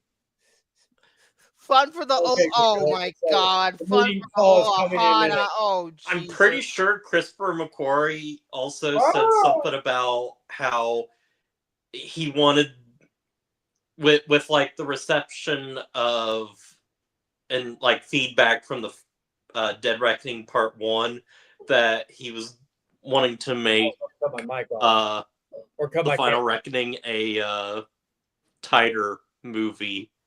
And yet a tighter movie that ends up being longer than the previous film. They must not know what tighter means. I don't know. Maybe that next movie he's doing with Tom Cruise is going to be tighter. Apparently, I think it's like forgot what. I think it's about. This is like going to be. I think I heard it's something about. It's going to be like, like in Nazi Germany or something. In a minute. Yeah. Oof. You heard me? Get in there. Get on all fours. You're about to be ravaged in a minute. Oh my God! Because they're going to take 700. I have to let Jared go first. I'm not going in until he finishes. Who finishes? Me? No, Jared. I could be a while. Oh, you mean that? Okay, never mind. Jesus Christ. Go ahead. Anyway, so yeah, I really enjoyed the Final Reckoning. Now we'll get to my ranking. That's the mating call. Get in there, get all fours. Drinking. You can drink while you're on all fours, woman. The fuck? Anyway. All right, so we got the Mission Impossible movies ranked. So starting off at number 8. And mind you, I enjoy all these movies. Let me guess. Bottom is Mission Impossible 2 because it can't be otherwise. Mission Impossible 2 is the fucking drizzly shits. No. Actually, my bottom is Mission Impossible. Yeah, I like it better than Mission Impossible 2. No, Mission Impossible 2. Although Mission Impossible 2 has a soft spot for me because one, it was the very you have a soft spot for Mission Impossible. I don't think the director of Mission Impossible has a soft spot for you. Oh John Woo, I think he directed. That's the second movie. Although if he did, I'd be impressed. I would be impressed. But anyway, I have a soft spot for this movie because it was the first Mission Impossible I ever saw, and when I was a little kid, I wanted to be like Tom Cruise, climbing the mountains and all that other stuff. Bad characterization of Ethan Hunt. This characterization of him, it's fucking whiplash compared to the first one, and then the second, the third, the fourth, the fifth, etc. I don't care. He was cool as fuck. This was just fucking James Bond wannabe. What? My number 7. You know it's bad when the only good thing I can say about Mission Impossible 2 is Limp Bizkit. Wait, Victor, shush. Sorry. Wait, are they the same movie? You're telling me that you thought Mission Impossible and James Bond were the same? What the? Are you being serious or are you fucking with me? Oh my god. They're not the same thing. Oh my god. We don't get along. Get in there, get on all fours. Oh my god. It's impossible thing while pretending I was telling people I was James Bond. What the fuck? Fuck. Tibbs, knock on wood. Oh my god, Get that booty in there. I will. But let me get to my ranking first. Anyway. So Mission Impossible 2 is great. Number 7. Oh, it looks like I made you, baby, because you're already going in there. Anyway, number 7 is Mission Impossible, the original. Yeah, I like your words at. My number 7 like is my it, 2. but I can understand why people don't. For example, if you are a fan of the TV show, do not watch this Mission Impossible because it's just gonna piss you off. Yeah. Because the TV show, the main character of the TV show is the villain of the movie. I understand why they did it though, because they needed to push it to the next generation. That's what they had to do. It's pretty much they pretty much pulled the Last Jedi before Last Jedi. To if you were a fan of the show, forget it. But if you weren't, it's a good movie. And then my number 6 is Mission Impossible Ghost Protocol. My number 6 is MI3. No, I put MI3 higher. Would I be no? Would it be? I really need to do just. I still own Dead Reckoning Part 1, but like I don't either. I have every one except Dead Reckoning Part 1. I own all of them. Except for this new one, obviously. And then my number 5 is Mission Impossible: The Final Reckoning. That's also my number 5. Okay. Number 4 is Mission Impossible: Rogue Nation. Rogue my Nation's number 4 one is of my Ghost favorites. Protocol. My number 3, ironically enough, is Mission Impossible 3. I've Rogue always been a Nation. defender of Mission Impossible 3. Some people don't like it. You're just an Abrams hater. See, my favorite. Hey, tell your fiance my favorite Mission Impossible is Mission Impossible. What is it? Mission Impossible: The Man with the Golden Gun. Oh, for fuck's sake! Just my number 2 is Mission Impossible: Fallout. Dead Reckoning. And my number 1 is Mission Impossible: Dead Reckoning. I think Fallout's my number 1. Fallout. That was a toss up because I love both of them, but then I saw Dead Reckoning again with my mom when she hadn't seen it, and yeah, and that's a long movie too, but I feel like that one is paced a lot better. It's funny because they had the same fucking pacing issue because the people say it was boring in the middle when there were too much talking. You know what's funny? I thought Dead Reckoning. It's crazy to think about, but the Dead Reckoning, I thought, in my opinion, was paced better than Final Reckoning. And it's funny because I feel like now Christopher McQuarrie, in terms of his screenwriting, clearly he's an indulgent screenwriter because he just loves tons and tons of exposition. But I love McQuarrie. I love McHugh. But you know what I mean. Some of these directors probably would write great novels. I don't know. Probably, yeah. So one last thing I'll say before I get going, or before I get into my segment, I really did also enjoy the season finale of The Last of Us season 2. I was going to talk about it briefly, mainly because I feel like everybody is bitching about the show now. It took a while for people to start bitching, but now I knew it was going to happen. Bitching. Star Wars fans. Yeah, I'll get to them. Trust me. Here's the thing. I'll say this. I was one of the people who actually defended and thought the fucking Last of Us Part 2 was a masterpiece. Again, my only issue. I just replayed both games back to back, and 2 is a masterpiece. How is it a master? Okay, so I don't want to go off on a side thing, but just quickly, I'd love to hear why it's a masterpiece. That's God, here we go. Statement. Here comes the infighting. I'm going to step away. No, I just want to hear why, because that's a big, bold statement to make. A masterpiece. I appreciate the gameplay I thought was the best. There's no argument for me here. Gameplay is better than the first one. Loved how fucked up and dark it got. Like, I feel like that's another. It's a game that I don't recommend you to play if you fucking get very depressed easily, because this is like the cure, or it's like a cure for happiness. Just play Last of Us, but in the best way. That's how I felt with Fallout 3. It was a very depressing game. Like, I thought my only issue, honestly, is at times the pacing. But I will say this though, I thought spoiler alert, but it's a 5-year-old game. I thought that actually I'll still be nice because of the show. A certain death. Everybody knows who died. Let's not beat around the bush. Andor. Andor was blood. No, not Andor.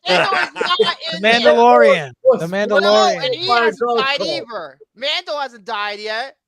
Andor was bludgeoned to death by a golf club, a galactic golf club. Oh my God! The planet that he was blown up. Royal Lord Harvey Milk is dead. It was like that.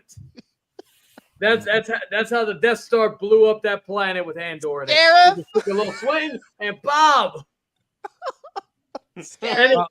I appreciate you calling it a masterpiece. I definitely do not consider it a masterpiece, but that's me. You can disagree. I think it's not a bad game based on gameplay. Yeah, like I didn't understand like the hate. Like I didn't hate it either. I just It's Ryan Johnson syndrome. Let's put it this way: it's Ryan Johnson syndrome, and I agree. Tony Gilroy syndrome soon. I don't know yet.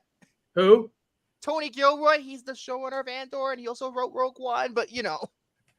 Oh yeah, and Andor. Hold on a second. Victor, do you need some extra lube? Oh, for fuck's sake! Anyway, I'm actually thinking, just because I recently replayed both Last of Us games, I was going to make a video on my channel just kind of talking about both of them, like as a whole, more or less. So, but yeah, the show itself, a lot of people were saying how they did the death, it was good, but everything else sucked. It's like, what are you talking? And people were going after Craig Mason, and I like what's gonna happen with season 3. I think it's ballsy what they're doing with season 3 from what I've heard. But other than that, like I said, I thoroughly enjoyed it. Some of the issues that I had with the game, I felt like they fixed in certain ways. There were certain things I didn't agree with, like certain things that they changed, but like I put it right up there with season 1 in my personal opinion. But I thought the second to last episode was probably the best episode outside of episode 2. But people felt the finale was rushed. That's what I'm seeing. I didn't hate fucking what was it? The episode. I thought they played it as good as they can. And again, I was wondering how far they were going to go with. Is it as dark as the game? No. That's probably my only critique, because I hyped myself up saying, "Oh, this show's gonna be fucking dark." Oh yeah, they're treating Bella Ramsey like complete crap. Like, come on, leave him alone. Oh my gosh, the amount of videos that I have been seeing just plastered on my YouTube of just leave them alone, just comparing like scenes and everything, and it's like it's an adaptation, motherfucker. Like those. Like, you might have the exact same scene and everything, but they might, if you pay attention to the show and everything, they might be trying to do this scene in a different way and everything. Well, look at the Bella Ramsey does not look like fucking. You can judge it and be like which one you prefer, but like Bella Ramsey does not look like Ellie in the game. Joel or fucking Pedro Pascal does not look like he resembles him, at least in how he looked, but he doesn't look fully like Joel. The guy who plays Tommy does not look like Tommy. Tommy had light kind of dirty blonde hair, plus they were both white. So that's racist. Hell, Even fucking the daughter was black in the show. In the show, yes. Or at least like half, like biracial at the least, at the very least. And also they did a time jump but they did a different time period of when this happened. Yeah. So it just all these different things that, you know, again, he was in the, but did he play an asshole or did he play a good guy? Because I will never see him the same way ever again after I saw him in Civil War, because he always plays the funny guy, the goofy guy. I mean, in Civil War, he's an asshole. Oh, you know what's funny? I still can't, like, his best role was fucking in The Last of Us, that one episode. Which is actually a change, believe it or not. Yeah. Who was supposed to be in it again? I don't even know. I think that whole story was a change because they only implied the relationship that he had in the game. Yeah, in the game. But then they actually fucking showed it. So I consider that a change. You know what's funny? That was a change, and that's considered one of the best episodes. So, but yeah, that's my thoughts on the show as a whole. I loved it. You know, like I put it right up there with season 1. Maybe a peg, just right. But again, I consider season 1 of The Last of Us a masterpiece as well. So it's kind of like you're going up against perfection. But anyway, that's the end of my topic. Anyway, I'll be back in a few hours. Oh, Jesus, here we go. Jared, before I do this jointly, do you have anything else you want to talk about first? I did want to mention this one thing because it's a frustration that I know a lot of people have been having recently, but I specifically had frustration with this. All right, here we go. And that is when 4Ks are announced and up for pre-order, and then they clearly do not make enough.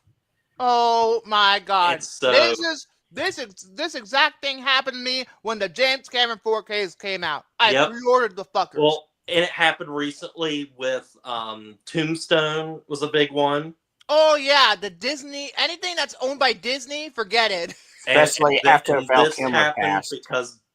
because something this was announced last month and everything, and Kingdom of Heaven apparently is having issues too. That is what I wanted to talk about. Kingdom of Heaven. This is a 4K that I never like. There were 2 4Ks of like my favorite movies of all time that I thought would never happen. Kingdom of Heaven 4K and Alexander 4K. They are both happening this year. Oh.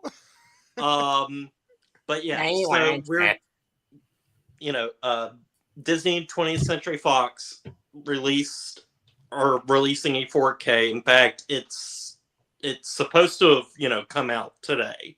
Yeah.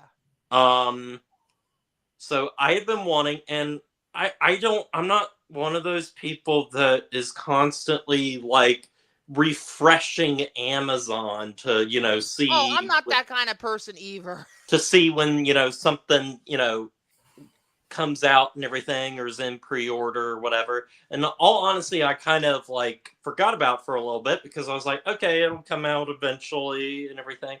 And then I see that it's unavailable. I bet you they're gonna put more fucking, because Tombstone got restocked eventually. But well, that's the thing. Then it would. Thing is, I get paid stupidly. I get paid on the 15th of every month and the 30th of every month. That's like very specific. Yes, it's dumb, but yes. So I'm kind of like I have to pick and choose and everything when I like spend my money. So it makes more sense to like. So you make a big purchase like right as soon as I get paid and everything, because it's like I know I have the money, blah blah blah. So you paid every 15th and 30th. I guess that's why February is your least favorite month. Yep. Yep. Oh I do get paid the 28th or 29th on that, depending upon when it falls. But yeah. Fuck fuck's sake. Really that was really good. But yeah, so I looked and then it was, out of stock. And so I would just wait around a couple days and then it finally came up again. And it's like, well, great and everything. But it's like, oh, I need to, get that soon, blah, blah, blah. It'll be fine. And then within a day or so, gone again. So several days passed, weeks passed or whatever. Well, I think it was on like Saturday. I go on Amazon and I see that it's there. And I'm like, oh, okay. When I get home, because I'm in the middle of Walmart right now. So I'm like, as soon as I get home, I'm going to get it. And within minutes of me seeing that it was restocked, yeah, out of stock yet again. Yikes. So then I think it was the next day, Morgan was looking on her Amazon and it showed that there was some in or whatever. And she pressed pre-order and everything. And they haven't said anything yet. They haven't said that, like that they say like, the order was accepted, blah, blah, blah. But then there's no talk of, is it coming? Ooh. Is it not? Oh, jeez. So I do not know if I'm getting this 4K. Oh my god. I would hope it would come sooner rather than later. And I need this 4K because, again, this is one of my top 10 favorite movies of all time. I have to own it. Oh, jeez. If I get this, let's see, if I get this and if I get Alexander, I still need to get Inside Out on 4K and The Deer Hunter 4K. And then I'll have all my favorite movies, my top 10 favorite movies on 4K, and it'll be amazing. And then as soon as that happens, they'll say, okay, guys, 8K is coming out. So, but yeah, this is me just talking about how frustrating this experience is because I've never had an experience like this. And now I know like how you have felt and how many others have felt of just, in fact, I was just thinking about this too. There was a few years ago, there was the steel books that came out of Lawrence of Arabia. Oh, out of print, like fast. Yeah, Lawrence of Arabia and Bridge on the River Kwai.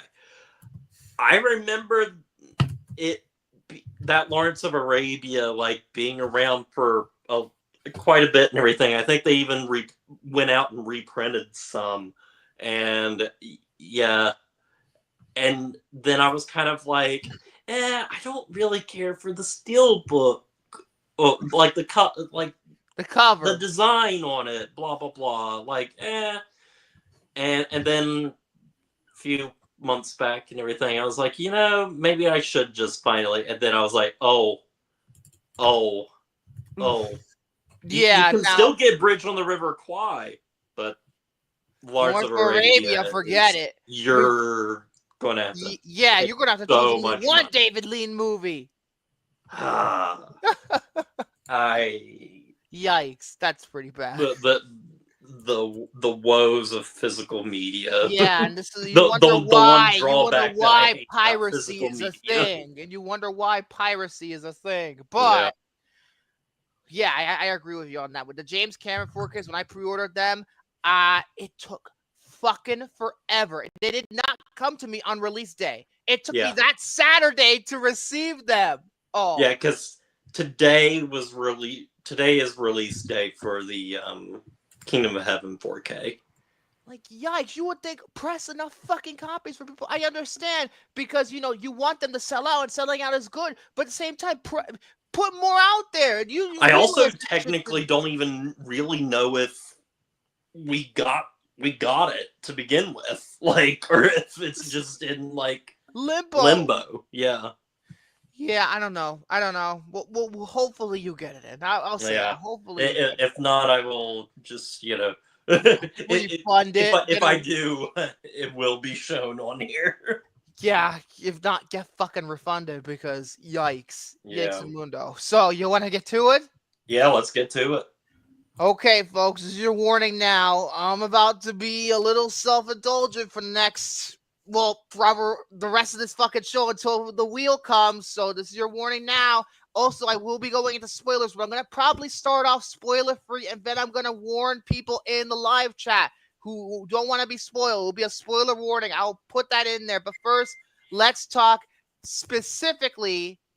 Let's try and get through Andor Season 2. Where do I start? Where do I start? I don't know. Maybe I'll start off just by saying reiterating some things from like last. Yeah, you said you had episode. some stuff to say about Season 1. Other stuff you mentioned that you might get into certain things that we didn't talk about. Yeah, so Season 1 I overall really loved. It was a huge surprise coming from somebody that dropped it off the first time. Yeah, and is also just not the biggest fan of Rogue One, which I'll be rewatching Rogue One tomorrow, I think, because I just finished. I will say Rogue One is a better movie with this show around. Rogue One is a way better movie. But yeah, so I watched Season 1 fully this time around and everything, and as I said last week, I really did enjoy it. I thought that the first half is weaker than the second half, but then that second half gets really fantastic. I think, to me, I think I stated this before, but the slowness of it is necessary for this kind of story. I will go out and say this too when it comes to Season 2. I feel the same way where I felt that the first half of this season started off rather slow, a slow building up characters, building up the relationships, seeing what this is. I didn't feel it as much. That's just my second half is like the first. It's like the second half of Season 2 is fantastic, just like the second half of the first season, but it's even better. It's like 10 times. Like you thought the heights at the end of Season 1 were like this, and the prison and Andy Serkis being fucking amazing. No, Season 2 is like right fucking here. It's like right fucking here because I think it hits the hires even higher. I mean, without going, I will have to go to spoilers eventually, but some of these episodes. Spoiler alert: Andor dies. Huh? Oh, but I feel like some of the best television ever is in that second half. I would completely agree. Obviously the standout episodes are I'll go into it. These are my favorites. These are the standouts. 8, 10, 12. Let's see. I thought episode 12 was great, but I thought it was the last part of it that was fantastic. I love I think it's because certain characters that I love, which we'll get to. Let's see. I'm trying to remember. Let me. Oh my God! You said you had your favorites. Oh my God, Jared, you're not prepared. I'm not prepared. I'm going to put a comment up when the spoiler comes. I'm gonna type it in the chat so you'll know when the spoilers are. And then when I'm done talking spoilers, I'm gonna type in spoilers are done. You can come back in now. That makes it easier than showing a fucking hand for over 13 minutes. I will say that my favorite episodes of this season 6 were... was really... No, 5, 6... Excuse me. 6 was really good, too. Okay. 6 was great, too. 8... Yeah. Well, 8, 9, and 10. 9... I love 9. It's a little too long. But... That is the longest episode in the season. But yeah. I think it's that speech. We'll get to it. We will get to it. But yeah, I think that string of 3 episodes is... 2 of them written by Dan Gilroy, who wrote your favorite episodes of the first season. So, and one of them is Tom Bissell, excuse me. I want to fucking get this guy's name right because he had to finish this thing and he did a great job. But, like, and speaking of which, I got to talk about the writer. So, Gilroy came back, obviously. He's the showrunner. Bo Loman came back. And Dan Gilroy came back. The new addition is Tom Bissell, and I think his episodes are fucking extraordinary. I mean, we already know the upper 3 guys, they're brilliant on Andor. But, you know, this 4th guy, he had to stick the landing. He wrote the last 3 episodes. You would think Gilroy would write the last episode, but no, he didn't. Although apparently he rewrote all of their scripts, so make of that what you will. Probably Gilroy, probably, you know. But the writing in this season is just unbelievable. It's absolutely unbelievable. Also, I think that season 2 truly cemented Luthen Rail as an all-time great not just Star Wars character, but character in general. I also think Cassian should be in this conversation. Maybe we'll talk about Cassian and how you feel about it. I still feel the same way with him. You too. But I still feel the same way that I do with season 1 of Cassian and how I felt about him in Rogue One. But I will say this: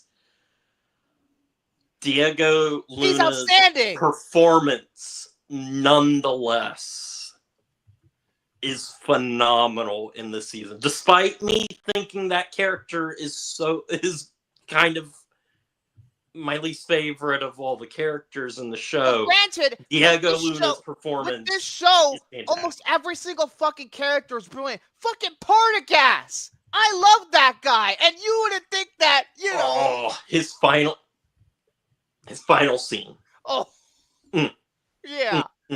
Yes. Well, I haven't even mentioned Partagas yet, but like, we didn't even talk about him in the first season. Partagas is the head of the ISB, which is the Imperial Security Board. I think that's what ISB stands for. And most of his time is just executing exposition. But this actor nails exposition like no other. Tony Gilroy has said he should win an Emmy for delivering exposition the best because he's phenomenal. I love that guy. I also really like this actor because the actor is. I think it's because of the actor that I like. Later seasons of Game of Thrones, and he's really good. Only Game of Thrones people because the same casting people for Andor were the casting people for Game of Thrones. Okay. Because you told me Vel was on Game of Thrones last week.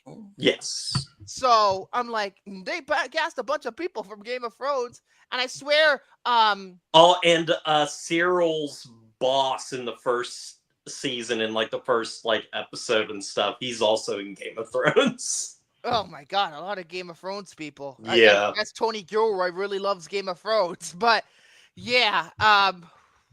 What else did I talk about without getting into specifics? It's hard. I guess we could also talk about the use of splitting the narrative into the 4 very distinct arcs. I've discussed this last week. This is 4 arcs again, but this time what makes a difference is that each arc is 1 year in these characters' lives. Remember, Rogue One begins, I believe, in 0 BBY. So it goes from, because this first season takes place in BB5 BBY. Excuse me, I'm trying to get the fucking order correct with the fucking Is this like a expanded universe term, BBY? Is this a Legends term, or is it just? I mean, it started out in Legends and then became canon. So the show starts out in 5 BBY. That's the whole first season is in 5 BBY. First arc of this season, 4 BBY. Second arc, 3, 2, 1. You know, but I like how this is done because to me, the show was really supposed to run 5 seasons. But if they just did it as 5 seasons, to me, I feel like a lot of filler would be in there and stuff that would be boring to most people. I think Tony Gilroy, I think, knew that the character, the actor's going to age, and because Cassian is supposed to be young in Rogue One. By the time he said it himself, by the time if they were finished, he would be 60. And Tony Gilroy would pretty much be an elderly person because how long these seasons are to write and stuff. But they made the right call, abridging it and putting it like this. I think it also just makes like it's a very unique thing and everything because now it's like whereas you could really take your time in the first season, like spreading it, across, a whole year, you get a lot of interesting like character development and stuff, and the story builds very naturally through those 12 episodes. Whereas here, like the 3 episodes for each arc and everything, they feel like little snapshots. Like, yes, this was the most important thing in that year. Yeah, obviously other things happen and everything, but and they even talk about certain events that we do not see on camera at certain points in this season. And to me, it's kind of like, you know what it reminded me of? Because I was listening to the Rewatchables, A New Hope podcast, which they did, I think, a couple of weeks ago. This is similar to what George Lucas initially did for A New Hope in terms of you having you in your imagination creating what's going on into some capacity to fill in the gaps. Because remember, there was no Empire, there was no Return of the Jedi yet. Yes. Yeah, no, I like that. I think I explained it poorly, but I think I got my message across. But yeah, I don't know. I gotta go into spoilers. You have been warned. The comment is on the screen right now. Mute your mic. Yeah, really. I don't know, it's hard to talk about a second season of a television series without going into. It's really difficult because if we talk about something, eventually it's going to lead into spoilers. So yes. So where do we want to start? Okay, let's start with the fact that this show does not hold back killing off characters. It does not hold back. Yeah, no. It really does not. I mean, the first major death in the season was Brasso. I thought it was going to last a little bit longer, to be honest with you. Yes.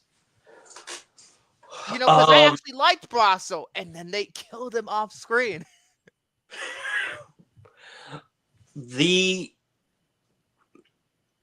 It does a good job of just like making character deaths like have like a lot of weight to them. I think they're not supposed to have weight. Just like the first season, a lot of them anyway are not supposed to have weight. They feel empty because they are empty. The Empire is killing these people for what?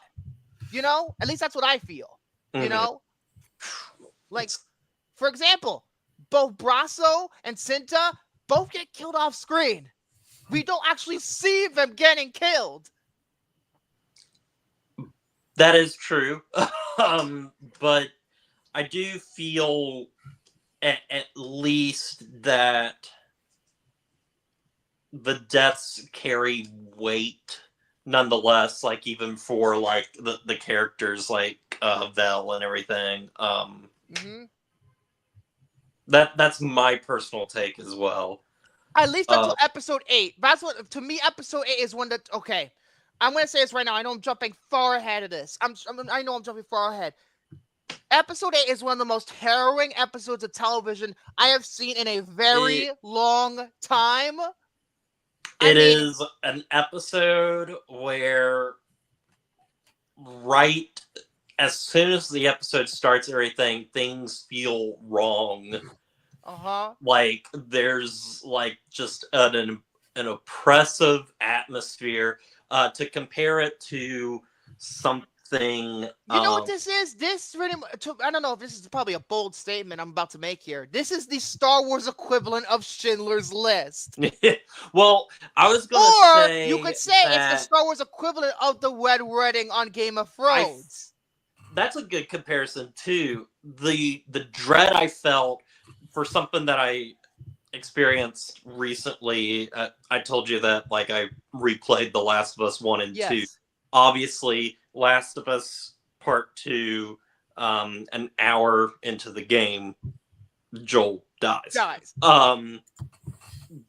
Right from the beginning of the game to that point, there's a lot of dread. Things feel like you feel like something bad is happening or going to happen. And then it just does. Yes. My God. I mean, the first half of the episode, yeah, it's great and all, but it's the second half that just. The first time I watched it, I was like this the entire time. Like, oh my God, oh my God, oh my God. The entire time. It's just right when that fucking sniper hits that Imperial guy, pretty much setting it up, to make it think like, oh, it's a fucking Ghor, one of the Ghormen, and then just killing that guy on the fucking, and then it goes to a fucking, it feels to me, you're just like, what the fuck am I watching? Like, it's like, it feels like this is not, to me, it's not like a typical Star Wars action scene where it's all exciting and cool. No, this is disturbing. It makes me physically ill. Oh, man. Like, it is, and they just kill off pretty much every single Ghorman that were established from episode 4 onwards. Pretty much killed everybody. And it's just like the extinction of Ghorman. And two people that are caught in the middle of all of this is Cassian and one of my favorite characters in this show, Cyril. I think Cyril. Okay, it's when I rewatched this show again, because of course I did. I rewatched it this week, but compared to my first watch, first watch I was like, Cyril, he's a terrible guy. He deserves everything that he gets. The second time, I think he's a sympathetic character. I feel so bad. He's a good guy that's been manipulated by the Empire.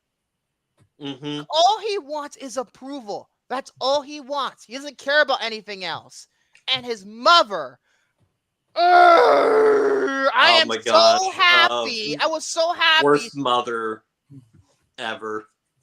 Not to like Edie, not to be confused with Amy Brenneman's character from Heat, but Edie is just a terrible mother. And when Dedra roasts her in front of her face, I'm like, even though Dedra is a terrible character, I'm like, you want to stand up and cheer because she's compared to Edie, she's less terrible.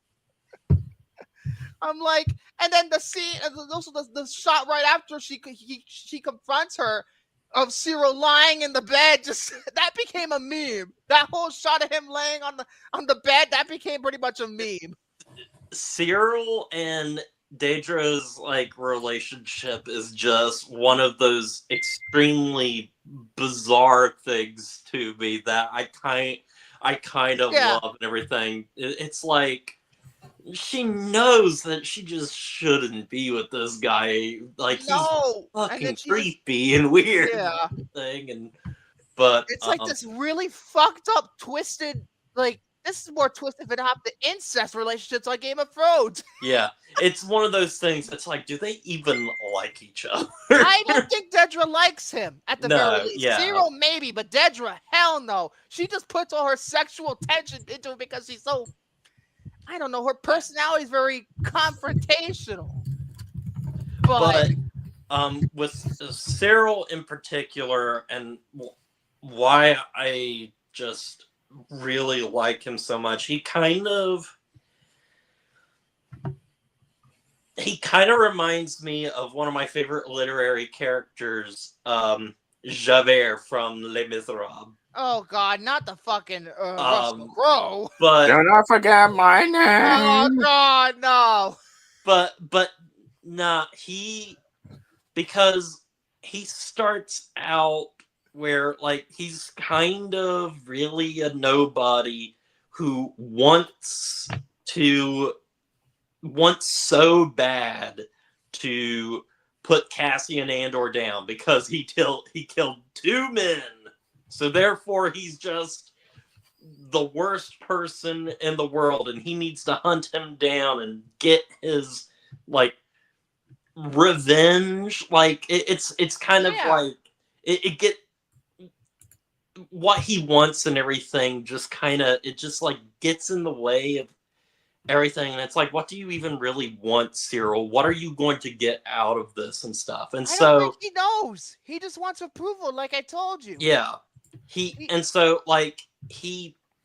never gets what he wants until now. He never gets that satisfaction, that confrontation of like, man, I finally got this guy. And then right in episode 8, when he sees Andor, who's been hunting for since season 1, like especially considering after that, because Deidre just pretty much jumps him off. He figures out because Deidre's hiding information behind his back. Like, what the fuck am I? He wondered when he's standing around all the chaos. He's like, what the fuck? What am I doing? What have I done? You know, what have I become a part of? And then Andor comes in. He sees Andor, and he just all that hope of him turning into a rebel, it's over. By the time he just beats the absolute shit out of him. Obviously, we know Andor's going to be alive because he has a movie to get to. Yeah. But I love it when Andor says, "Who are you?" Because he doesn't remember him. That is my favorite line in the entire show, because it just shows how Cyril like made his entire life almost built around wanting to get this guy, wanting approval and everything. He thought about him day and night and everything. Mm-hmm. And then just to get this thought of like, oh, I'm nobody to this guy. Like, I'm just another guy. And then right after that, boom, the guy who ran the Gorman front just kills him. Like that. It's a tragedy. It's so tragic and so well done. It's almost as if talking about like The Last of Us or something. Obviously this doesn't happen, but it's kind of like with like The Last of Us if Ellie just went up to Abby and everything, and then Abby's like, "Who are you?"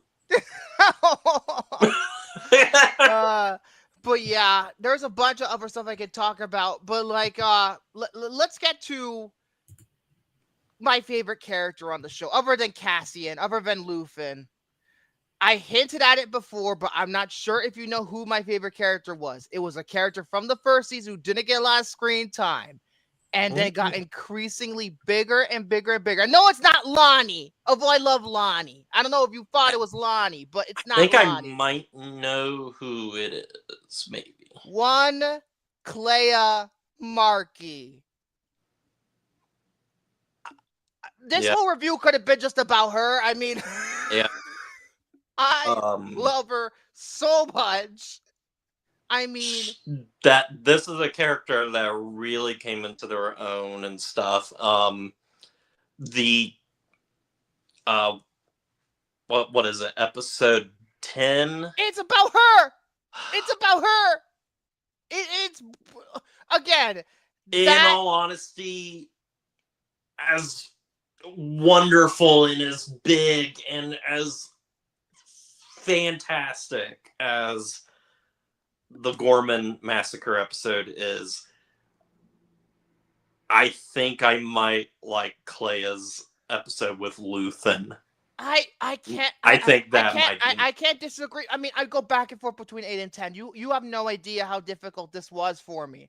I mean, this episode is just like this was, for lack of a better term, the Emmy episode, which they didn't even put as in terms of the writing category. They didn't even put, because they submitted Emmys for potential Emmy consideration. They didn't put that episode. I'm like, and they put episode 8. I feel like that's a mistake. Episode 8 might cost them because, oh, it's too much like Star Wars. Episode 10 was right there to get them an Emmy. Right there. It was right there, but they didn't do it for some reason. I don't know what Lucasfilm was thinking, but episode 10, I was just like, you know what it reminded me of? Take a shot. It reminded me of Lost. Because they use flashbacks too. Although they don't have a sound effect to incorporate the flashbacks, but still. These flashback scenes, because like they are as much about Luthen as they are about Clea. Yeah. Oh gosh, especially when there's the scene on Naboo. Oh, the Naboo scene. When like, because Clea is fully in on basically Luthen's like almost one man rebellion against the Empire. And he is bombing Naboo because what is Palpatine, Naboo? It is where Palpatine is from. Yeah. So it just makes perfect sense and everything. And there's this whole thing of like, she's gonna pull the trigger. Blow up the fucker. She can't do it. Oh no, he's not gonna let her do that. He knows. Don't do. He says, don't do that. Yeah.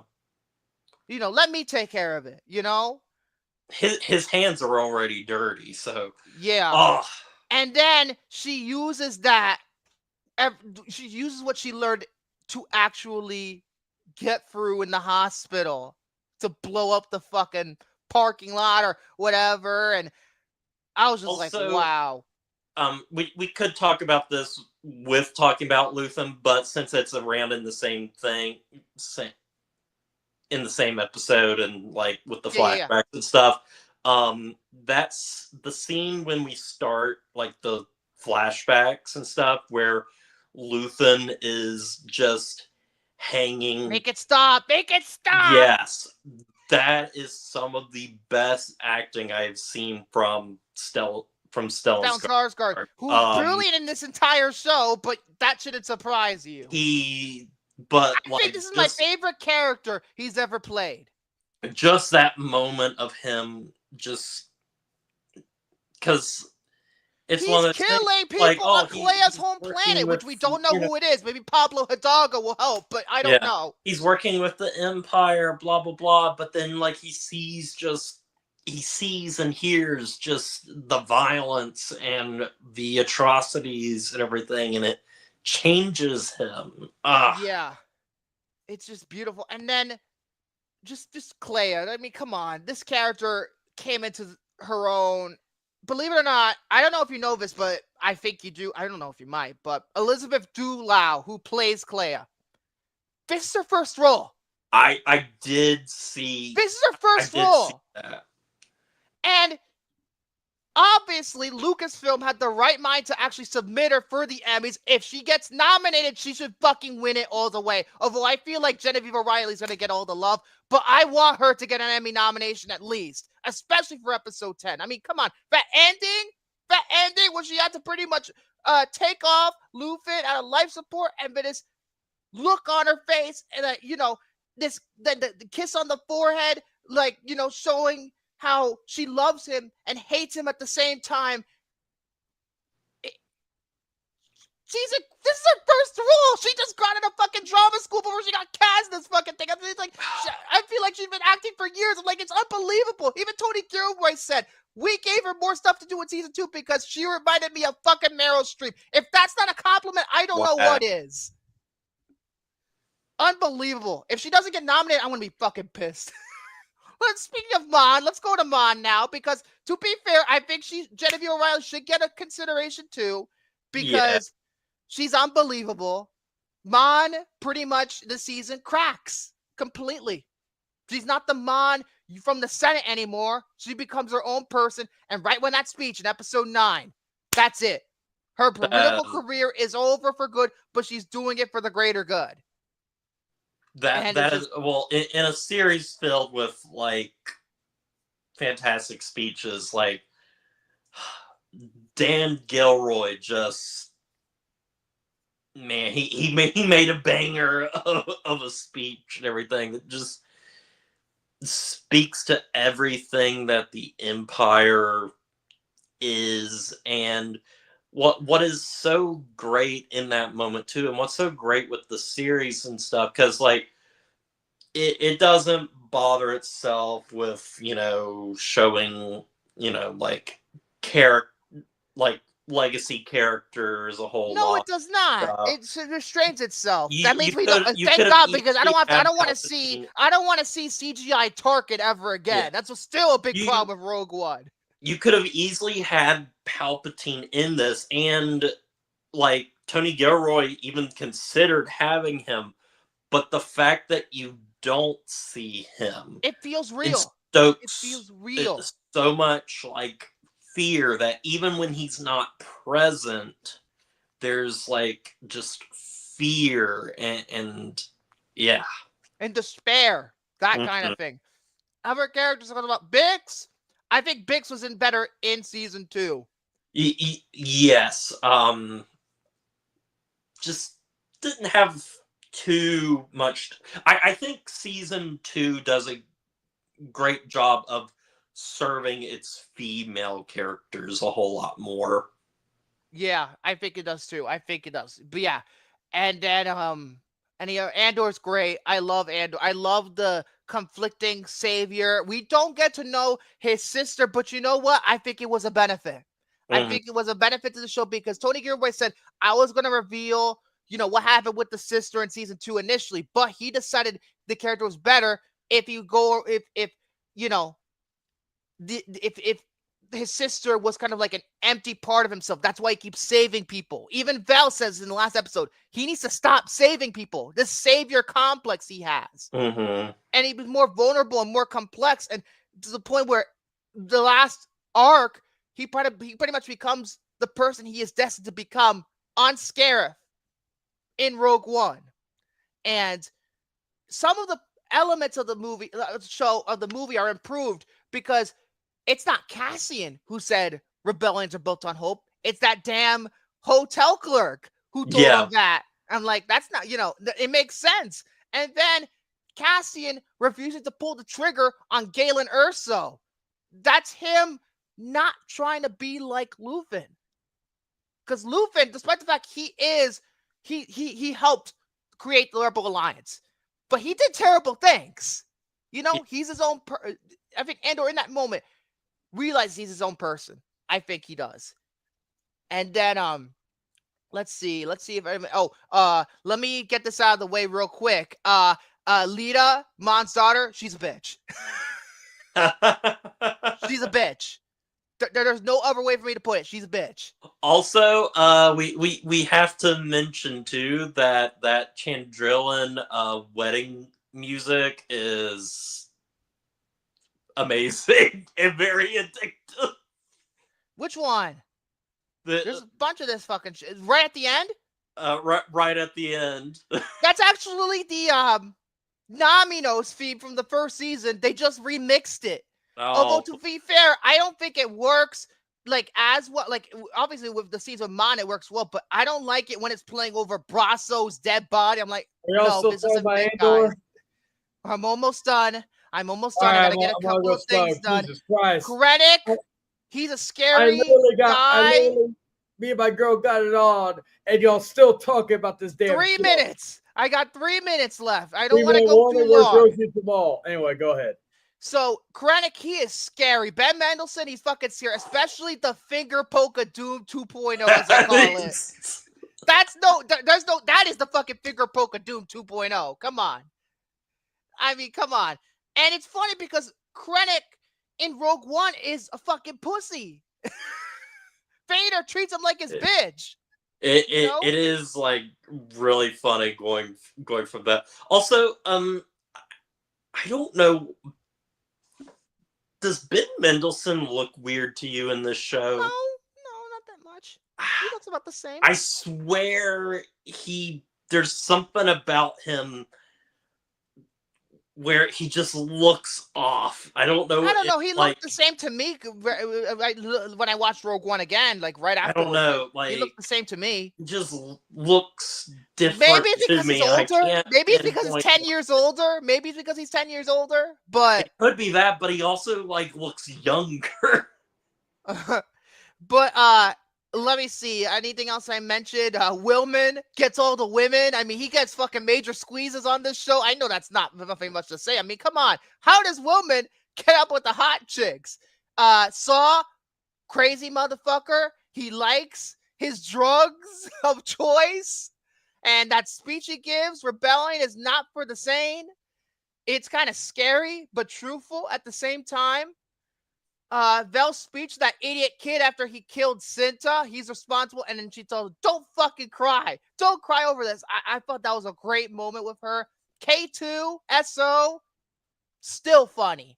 I think K2, I'm glad they brought him in when he did, because I don't think if he brought him in earlier, the show would have been a total disaster.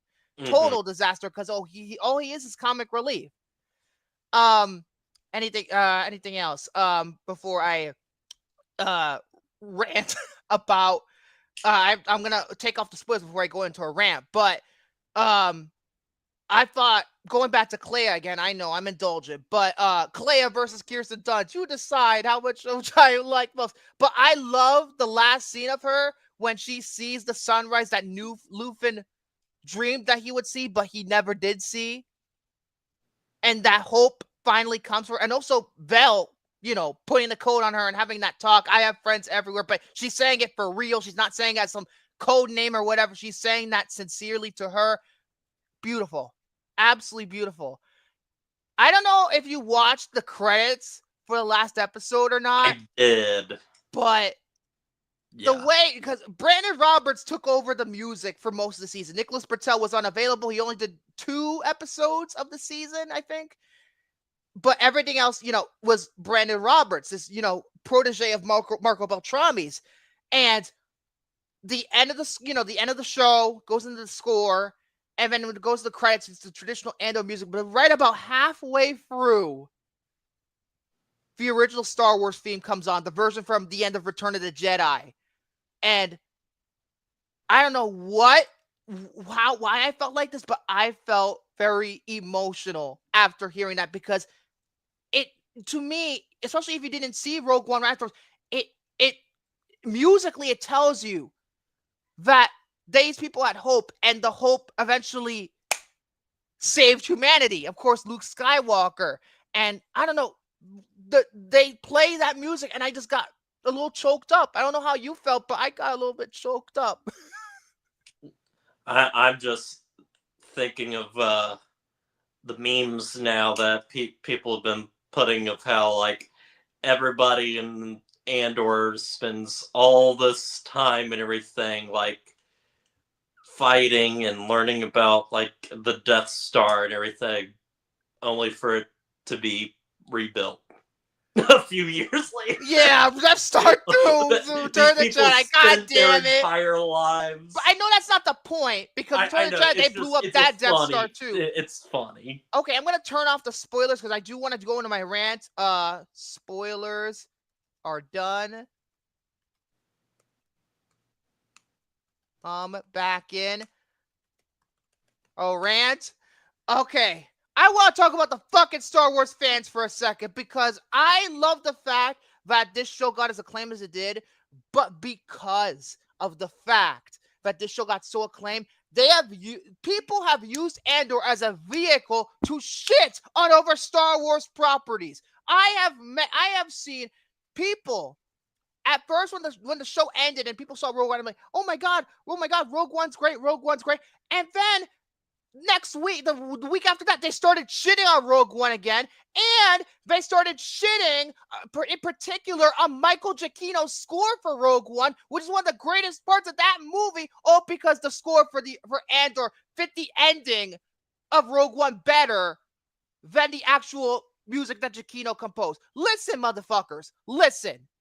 Michael Giacchino, I'm not saying Brandon Roberts or Nicholas Patel didn't do a bad job. I'm not saying that, but Michael Giacchino is a goddamn legend. He composed way too many movies that we all love and we know the scores to. The Incredibles, Batman, Star Trek, all 3 of the Kelvin Timeline movies, Dawn of the Planet of the Apes, War for the Planet of the Apes, of course, Lost. And you shitting on him like this? Pathetic. Second, you know what I also heard? These people were shitting all over Tony Gilroy for retconning a comic book that came out in 2017 of K2's origin story. He changed the origin story, and people, even though technically speaking, this Marvel comic book was poorly received by fans in the first place, so why are you even bitching about that? I feel like these fans that are bitching, I'm not done, but go ahead. Actually read that stuff or have like I just feel like also other people have said that, you know, people who wanted Jin and Cassian to be a romantic couple hate the fact that Bix is there, and they hate Tony Gilroy said, oh, you have to, you know, change your headcanon now because Bix was the love of Cassian's life. I don't even think it was really that supposed to be that romantic. I think it's more of a companionship, friendship thing in Rogue One, not a romance. Like, why are we bitching about this? And to make matters worse, they have used the vehicle to say that the original trilogy and Luke and Han and Leia's sacrifices, they were pretty much the guys who got all the medals and nobody got. It's like they're pretty much shitting on Skywalker and Leia and Han. Despite, and you know, even people saying Clea and Vel would have been pissed off about Luke and Han getting medals at the end of New Hope. I'm just like, that's not the fucking point, asshole. That is not the point. Imagine like yelling and screaming and all this stuff about people that do not even exist. And then, of course, the people were shitting on The Mandalorian, calling it fan fiction slop, and shitting all over Jon Favreau, and especially Dave Filoni. People in the last 2 weeks have turned on Dave Filoni so bad, it's not even funny. And yes, part of it has to do with the volume. And part of it has to do with his direction. I don't hate Dave Filoni. I've said it before. Sometimes he's a weak live-action filmmaker. But he knows what Star Wars is. And yet, you know, people just shit on it. Oh, and you know what's the worst part about it? The worst part, this is the worst take I've heard all week. People have said that they should remake the original trilogy with Tony Gilroy at the helm and make it gritty like Andor. Yet these motherfuckers pissing on Snow White and Lilo and Stitch, and your guys are fucking hypocrites. Oh my god. Do you understand why I hate these fans now? I don't hate everybody who's a fan. Obviously, there's good fans out there. But my God, this is why I don't fucking talk about Star Wars half the damn time in public. They're pathetic. Make up your damn mind. What do you want? They don't know what they want. That's the problem with these guys. They don't know what they want. I'm sorry. I think, you know what happened here with these fans? I think they're too old for Star Wars now. I think they've grown out of it. Oh, maybe not too old, but they grow out of Star Wars. They're taking it way too seriously. Yeah. Which, I mean, it's fine to grow out of things and stuff. It's like, we all grow out of things. And like, I believe traditional Star Wars storytelling and this more adult side of it can coexist with one another, is what I'm trying to say. Yeah, exactly. Yes, they actually did say that. I saw it on Twitter. Yeah, I know it's a fucking cesspool, but I did see it on Twitter. People want to remake the original. It's exactly. You're proving my point. It's been the same reception as the prequels and the sequels. This is why I don't. Even though I am a prequel hater, I don't talk about the prequels that much because you know why?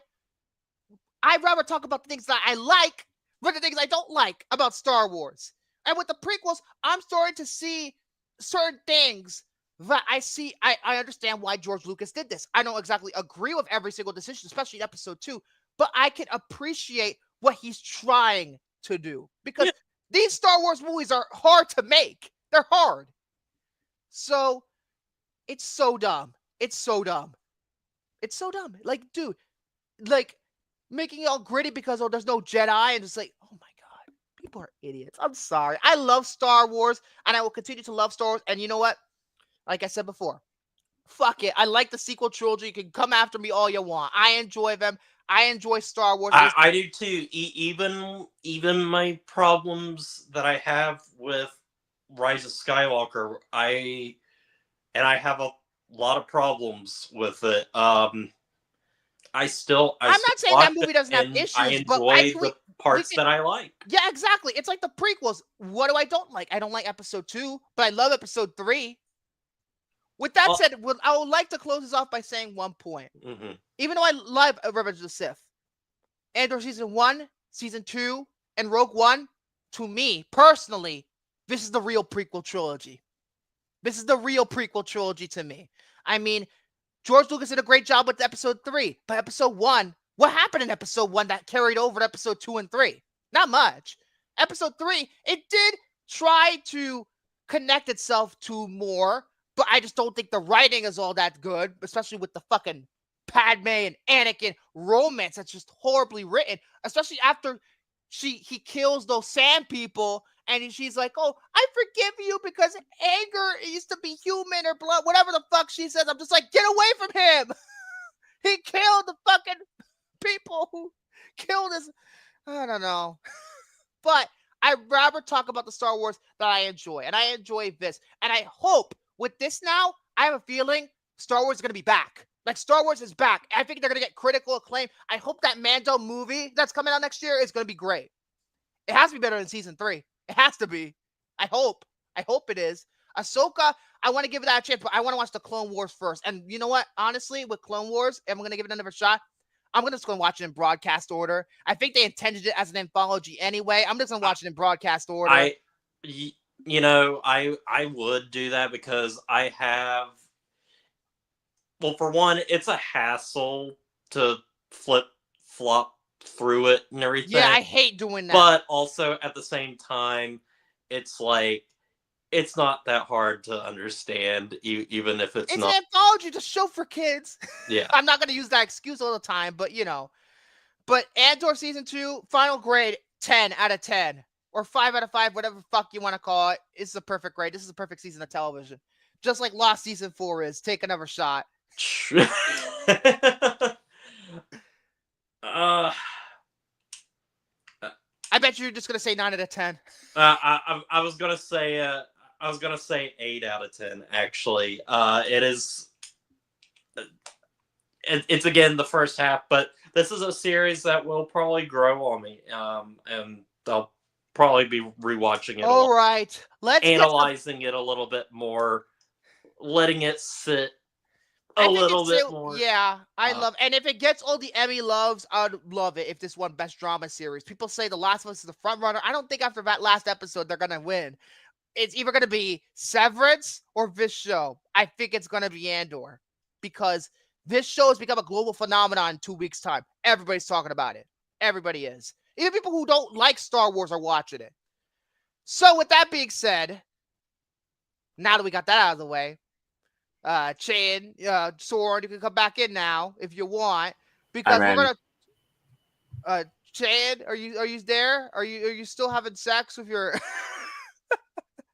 And Tom, he might be back. I don't know. He said he had to go take care of something, but just in case, I have his score for Jumanji.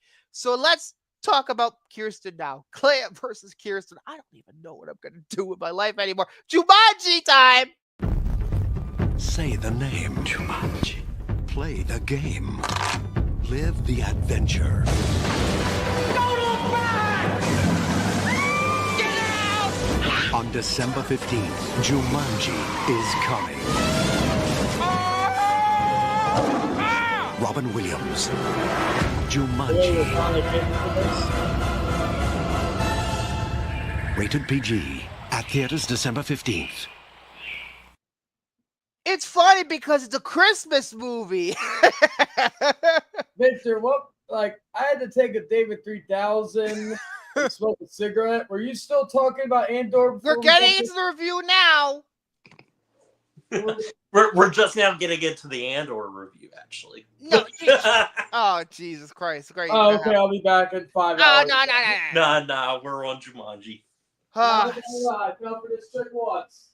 Oh no, we're doing a 1995 American fantasy adventure film. Jumanji is the title. The movie's directed by Joe Johnston, screenplay by Jonathan Hensley, Greg Taylor, and Jim Strand. Story by Greg Taylor, Jim Strand, and Chris Van Allsburg, based on the book by Chris Van Allsburg, produced by Scott Troop and William Tedler, starring Robin Williams, and the so-called mediocre actress, self-proclaimed by fucking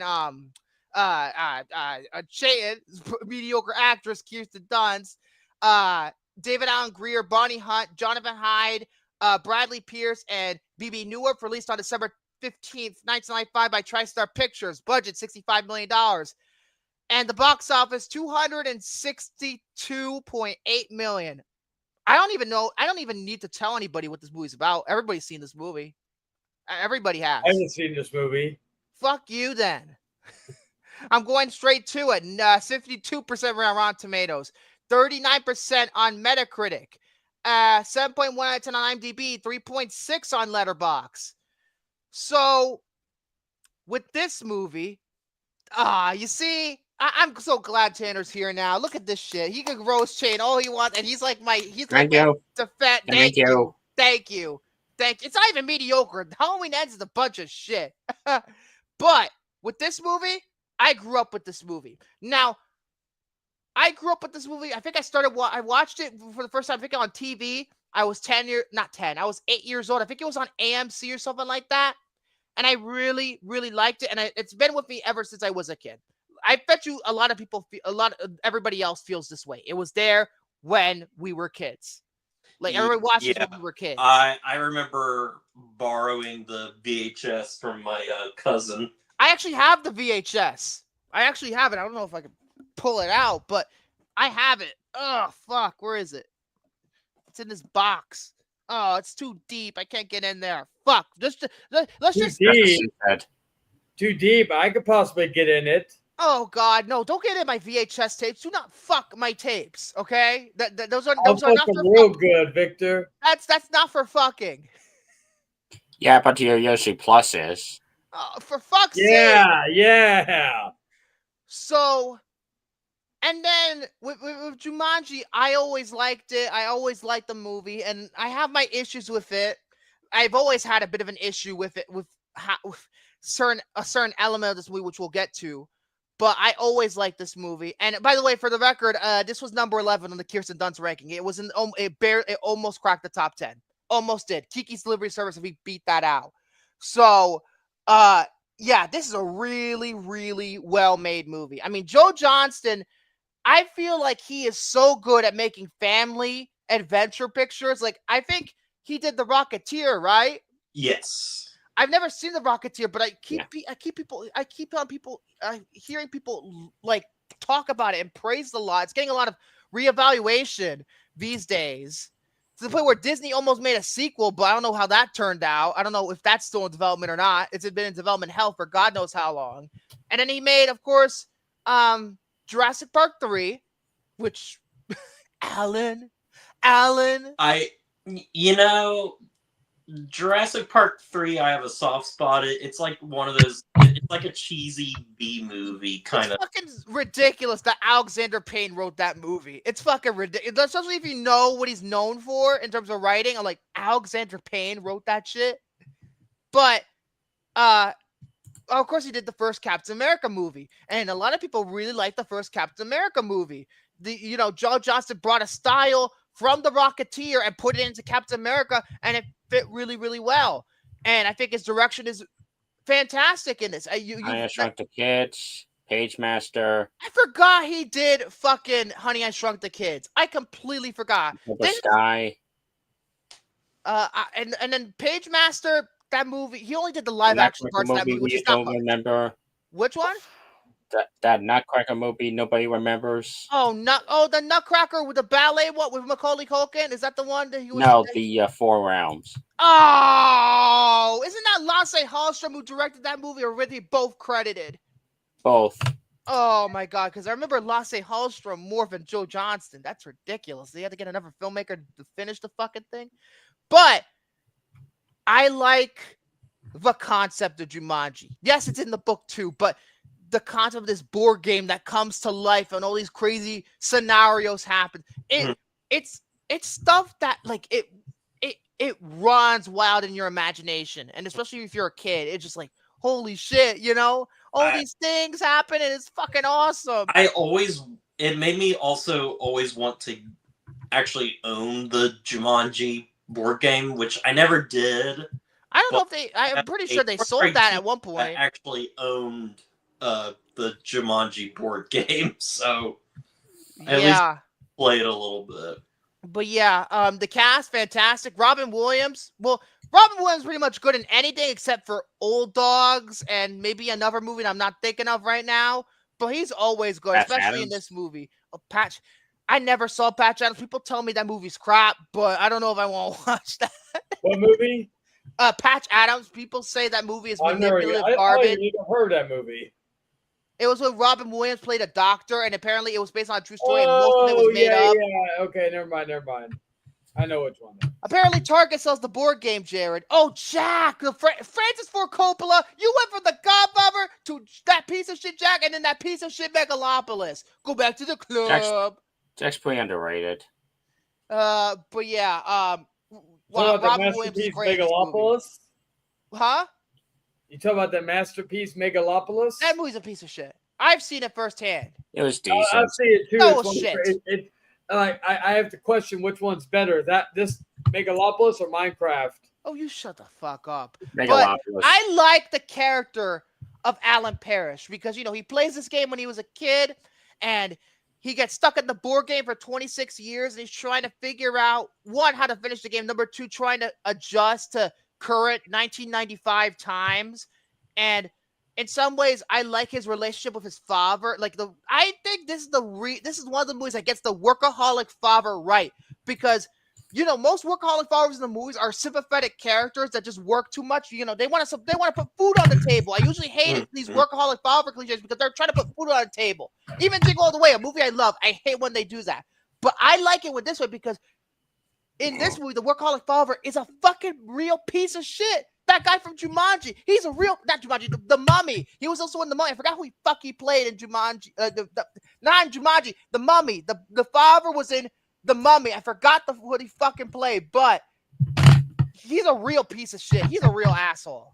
And this strained relationship on his father and how that develops with the kids and all that. And, at one point he kind of treats one of the kids like crap, but he realizes his mistake. Oh, I've become too much like my father and things like that, and tries to fix himself. And his reconnection with Sarah, Bonnie Hunt's character, who's pretty much just Laurel from Jerry Maguire just the year before. It's pretty much just Laurel. If you compare the two characters, pretty much the same thing. Yeah, I love him in the movie. I don't know if you guys, think about the character or his performance, or because I'm doing most of him. I thought one thing I liked about the characters in this movie is that they didn't feel Jumanji 2 Electric Boogaloo. Oh, fuck that shit. It didn't feel and I know it has nothing to do with the other, but this is why I have an issue with the Jumanji sequels. Oh, we don't talk about those pieces of shit. Is that those pieces of shit are so bad. They feel artificial compared to what those are not even characters. They're fucking archetypes. They're stereotypes. Yeah.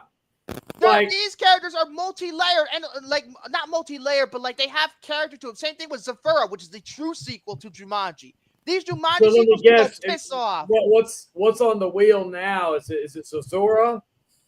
If I have control, it's Zafira. Because it's kind of the sequel. It's the real sequel. And I love Zafira. Well, Victor, you've been overthrown. Goodbye. Welcome everybody to the newest Fuck off. Welcome everybody to the newest edition. Goodbye. Popcorn Fail Podcast. Shut I am, up. of course, your host. Fuck you. Wax on, wax off. Wax on, wax off. Come on.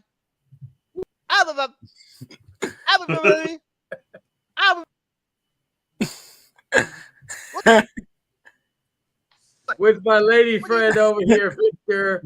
over here, in and out. Okay. What? I'm blue. I'm blue. I'm blue. Piss off. I'm a cadaver. You disappear. Oh my God. Now you see me. Now you don't. Now I see you. Now I don't. Anyway, go ahead. Go back, Victor. Don't get your panties in a bunch. Okay. All right. Let's. Anybody else? Before I, all right. Last move time. on to Kirsten. Do anybody anybody wants to talk Moving about? on.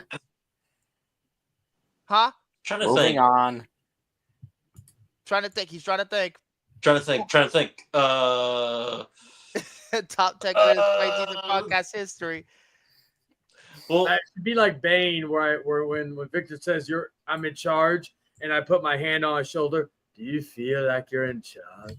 Oh my God. Do you well, like feel in charge? You're talking about the characters and stuff, and I do think, in fact, it wasn't until I rewatched this I actually forgot that Joe Johnston was like involved in any of this and stuff. Mm-hmm. And you definitely see like a through line in his work and his approach. Yeah. To character. He's a consistent filmmaker in terms of the vision that he has. Yeah, because I have seen The Rocketeer, and it's one of those things where I'm like, wow, I do see a lot of The Rocketeer in this movie, and then I watch The Rocketeer, and it's like, oh, I can't. Obviously, I haven't seen The Rocketeer in like a year or two, but it's like, I bet you if I rewatch that, I'd be like, oh yeah, I can see a little bit of like Jumanji and all of that in this. Yeah. I think it just, I have my issues with. I don't think any of the characters in here are like full on like stand out like great, but I think here's the thing about it. Compare that to the sequels. The sequels, the characters are pieces of shit. They're terrible. You know who they are. You can relate to them. And The Rock was just playing himself again. But I'm sorry, I hate the sequel so much. Kirsten, great in this movie. I was in a bit of a pissy mood. I was watching this for the binge, and I thought her performance was good, but not great. I don't know what the fuck I was smoking. She's great in this movie. The snarky side of Judy, her character, I really fucking liked half the damn show. You talking about Kirsten Dunst? Yeah, I'm going on now. This was after. No. Interview with the Vampire came out before Little Women. This was after Little Women. This was the follow-up to Little Women, the 94 remake, the only one we talk about. Fuck you, Greta Gerwig. Anyway. But you talking about 94 remake of what? The Little Women, the 94 one. The one that Winona Ryder is in, Kirsten is in that. I'm not talking about the Greta Gerwig one from 5 years ago. Greta Gerwig, I don't know. I don't like her. I don't like her very much. But the other kid was really good.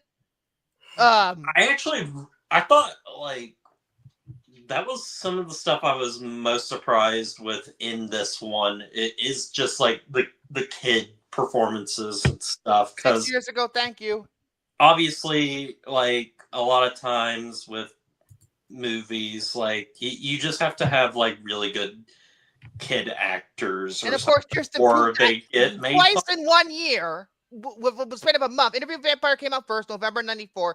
Then December 94, Little Women came out. And she's terrific at both. I put the edge to Interview with the Vampire. But obviously, this is before her prime. But if she didn't go on to do bigger things, she just been a great kid actor. And the other kid's good too, but he didn't really go on to do all that much. But yeah, I was like, I don't know what else. I know he did a miniseries like 5 months later that also had Kirsten. I talked about in the ranking. It was called The Siege of Ruby Ridge. It was based on the Ruby Ridge massacre. He was in it playing a fucking. No. I don't believe in body pillows. But what else? Body Hunt's great in this movie. Again, kind of to me. Wait, why don't you believe in body pillows? I got one. Well, you can have your own body pillow. I don't care. David Alan Grier is kind of underrated as like the comic relief police guy. He's kind of funny. The aunt is a little bit annoying. The kid's aunt, who takes them in after their parents died in a car crash in Canada. Oh yeah, I was always annoyed by her. And I also like, the guy who I think it's the same actor who plays the dad. Actually, the hunter guy.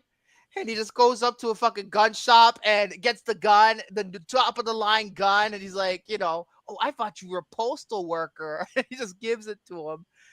And the visual effects, I will say this, some of it do look really good, and some of it's aged pretty well. Other parts of it have not aged well. The part that really didn't age well, the monkeys. The CGI monkeys look horrifically dated now. Okay. The monkeys look awful. Really? Yeah. They look rough. But I like the lion. Although some of it with the lion, that was mostly practical, but they used some CGI on the lion. But the lion looked good. The plant thing looks pretty good. The plant. Say more. Oh, for fuck's sake. I knew somebody was going to mention that fucking Little Shop of Horrors movie. I'm looking at some pictures of, like, the monkeys. And then also the stampede, like the rhinos and the elephants and the giraffes, they all look pretty good. They still look pretty good to this day, especially when they're stampeding against the city. But yeah, decent special effects overall. What is my real complaint with this movie? Okay, this is my main issue with the movie, okay? It's the ending. I have a major issue with the ending. I'm like, what are you talking about? Why are you talking about the end? Because right when they beat the game, he says Jumanji and everything goes back in the book. And then, for some reason, leading to several plot holes, the board game sends Alan and Sarah back to 1969 so they can be kids again. And, he could apologize to the phone. I understand thematically where they were going with this. So, because the kids could have a second chance with their parents, and so when they're not dead, and then, Alan could apologize to his father, but it just doesn't make any goddamn sense. So the board game could not only time travel, but also could create alternate realities. So is the Jumanji board game a fucking multiverse or something? This is the MCU? Is this 616? I think that is, the ending's a mess. I'm glad you're bringing this up because that's my weak link. I think this is like one of the reasons why, like, I obviously, love this as a kid and everything, but why I don't think it is like the class. I feel like some people put this movie up to like the standard of like an all-time great classic. I think I wouldn't go that aftermath far. of Robin Williams' death. I think that's when people started almost over reevaluating this movie. This is a big hit. But yeah, I think you see chinks in the movie with like things like that, to where like it doesn't flow as well as it should be. The story can be messy. It leads to several plot holes, especially when we get to the sequels. They don't explain any of it because Jumanji's suddenly a fucking video game now. How is Jumanji a video game? Okay, I'm ranting about the sequels now, but the ending's a mess. It's a mess. I don't know if anybody else agrees with me. I've always felt that the ending was a mess. Ever since I was a kid, I was like, what the fuck is this? I was just like, you do as well. Thank you, Soren. Do you feel the same way? I didn't really have a problem with the ending myself. Oh, boo-hoo. No, I should say boo-hoo. Oh, my God. I don't know. Kick him out, Victor, for not agreeing. I did like the ending where Robin Williams sees the two kids 26 years later. Yeah, and the kid, and I get thematically what they were trying to do, because they got a second chance with their parents who died, car crash in Canada. But at the same time, again, it's just a mess, and they don't even remember them. Yeah, Sarah and Alan have their memories from when they were adults, and yet the kids don't remember them. I'm just like, what? There's no logic here. What am I getting across here? Like, where do the kids get sent? Back to their mother's vagina? I don't know what the fuck is going on here.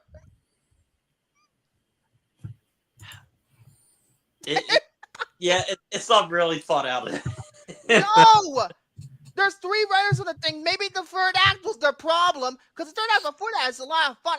Jafura did this ending better because they actually got, I think, if I remember me correctly, it was, if memory serves me correctly, their house went back down on Earth. the house went back down to Earth when they beat the game.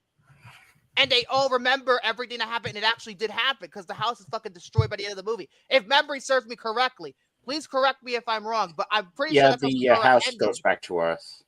Yes. So with that being said, Zafura had a better ending. Zafura did it better because that was real. The house went back down to Earth.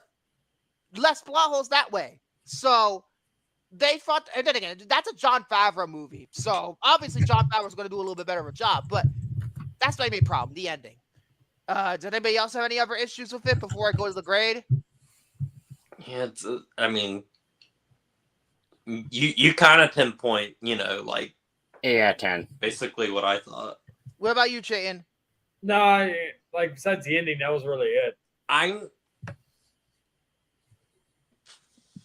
trying to think what else.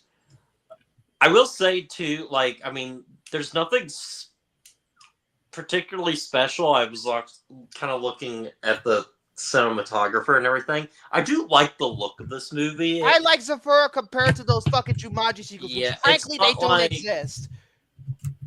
It's a very like warm looking movie and stuff. I like that's something it actually shot it where it takes place in New Hampshire. Yeah, it looks like an Amblin movie. It looks like an Amblin movie at times. It looks like an Amblin movie at times. Yeah.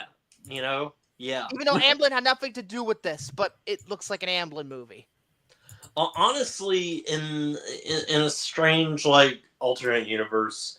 You be quiet, I can see Tanner. somebody like a Spielberg directing something like this and doing better job with the writing. It could be like I actually agree with Tanner on this. You be quiet. We're not talking about them no more. Anyway, I like Jumanji. It has its issues, but I mostly like it for what it is. I'm going to give it a 4. I have 5. I'm going to give it a 7. This is one I really enjoy, though. 8 out of 10. What about you, Shane? I'll give it a 4 out of 5 as well. Okay, pretty much dead even. And I actually, even though Tom had to leave, but he gave it a 10 out of 10. I might have to ask him why he got a 10.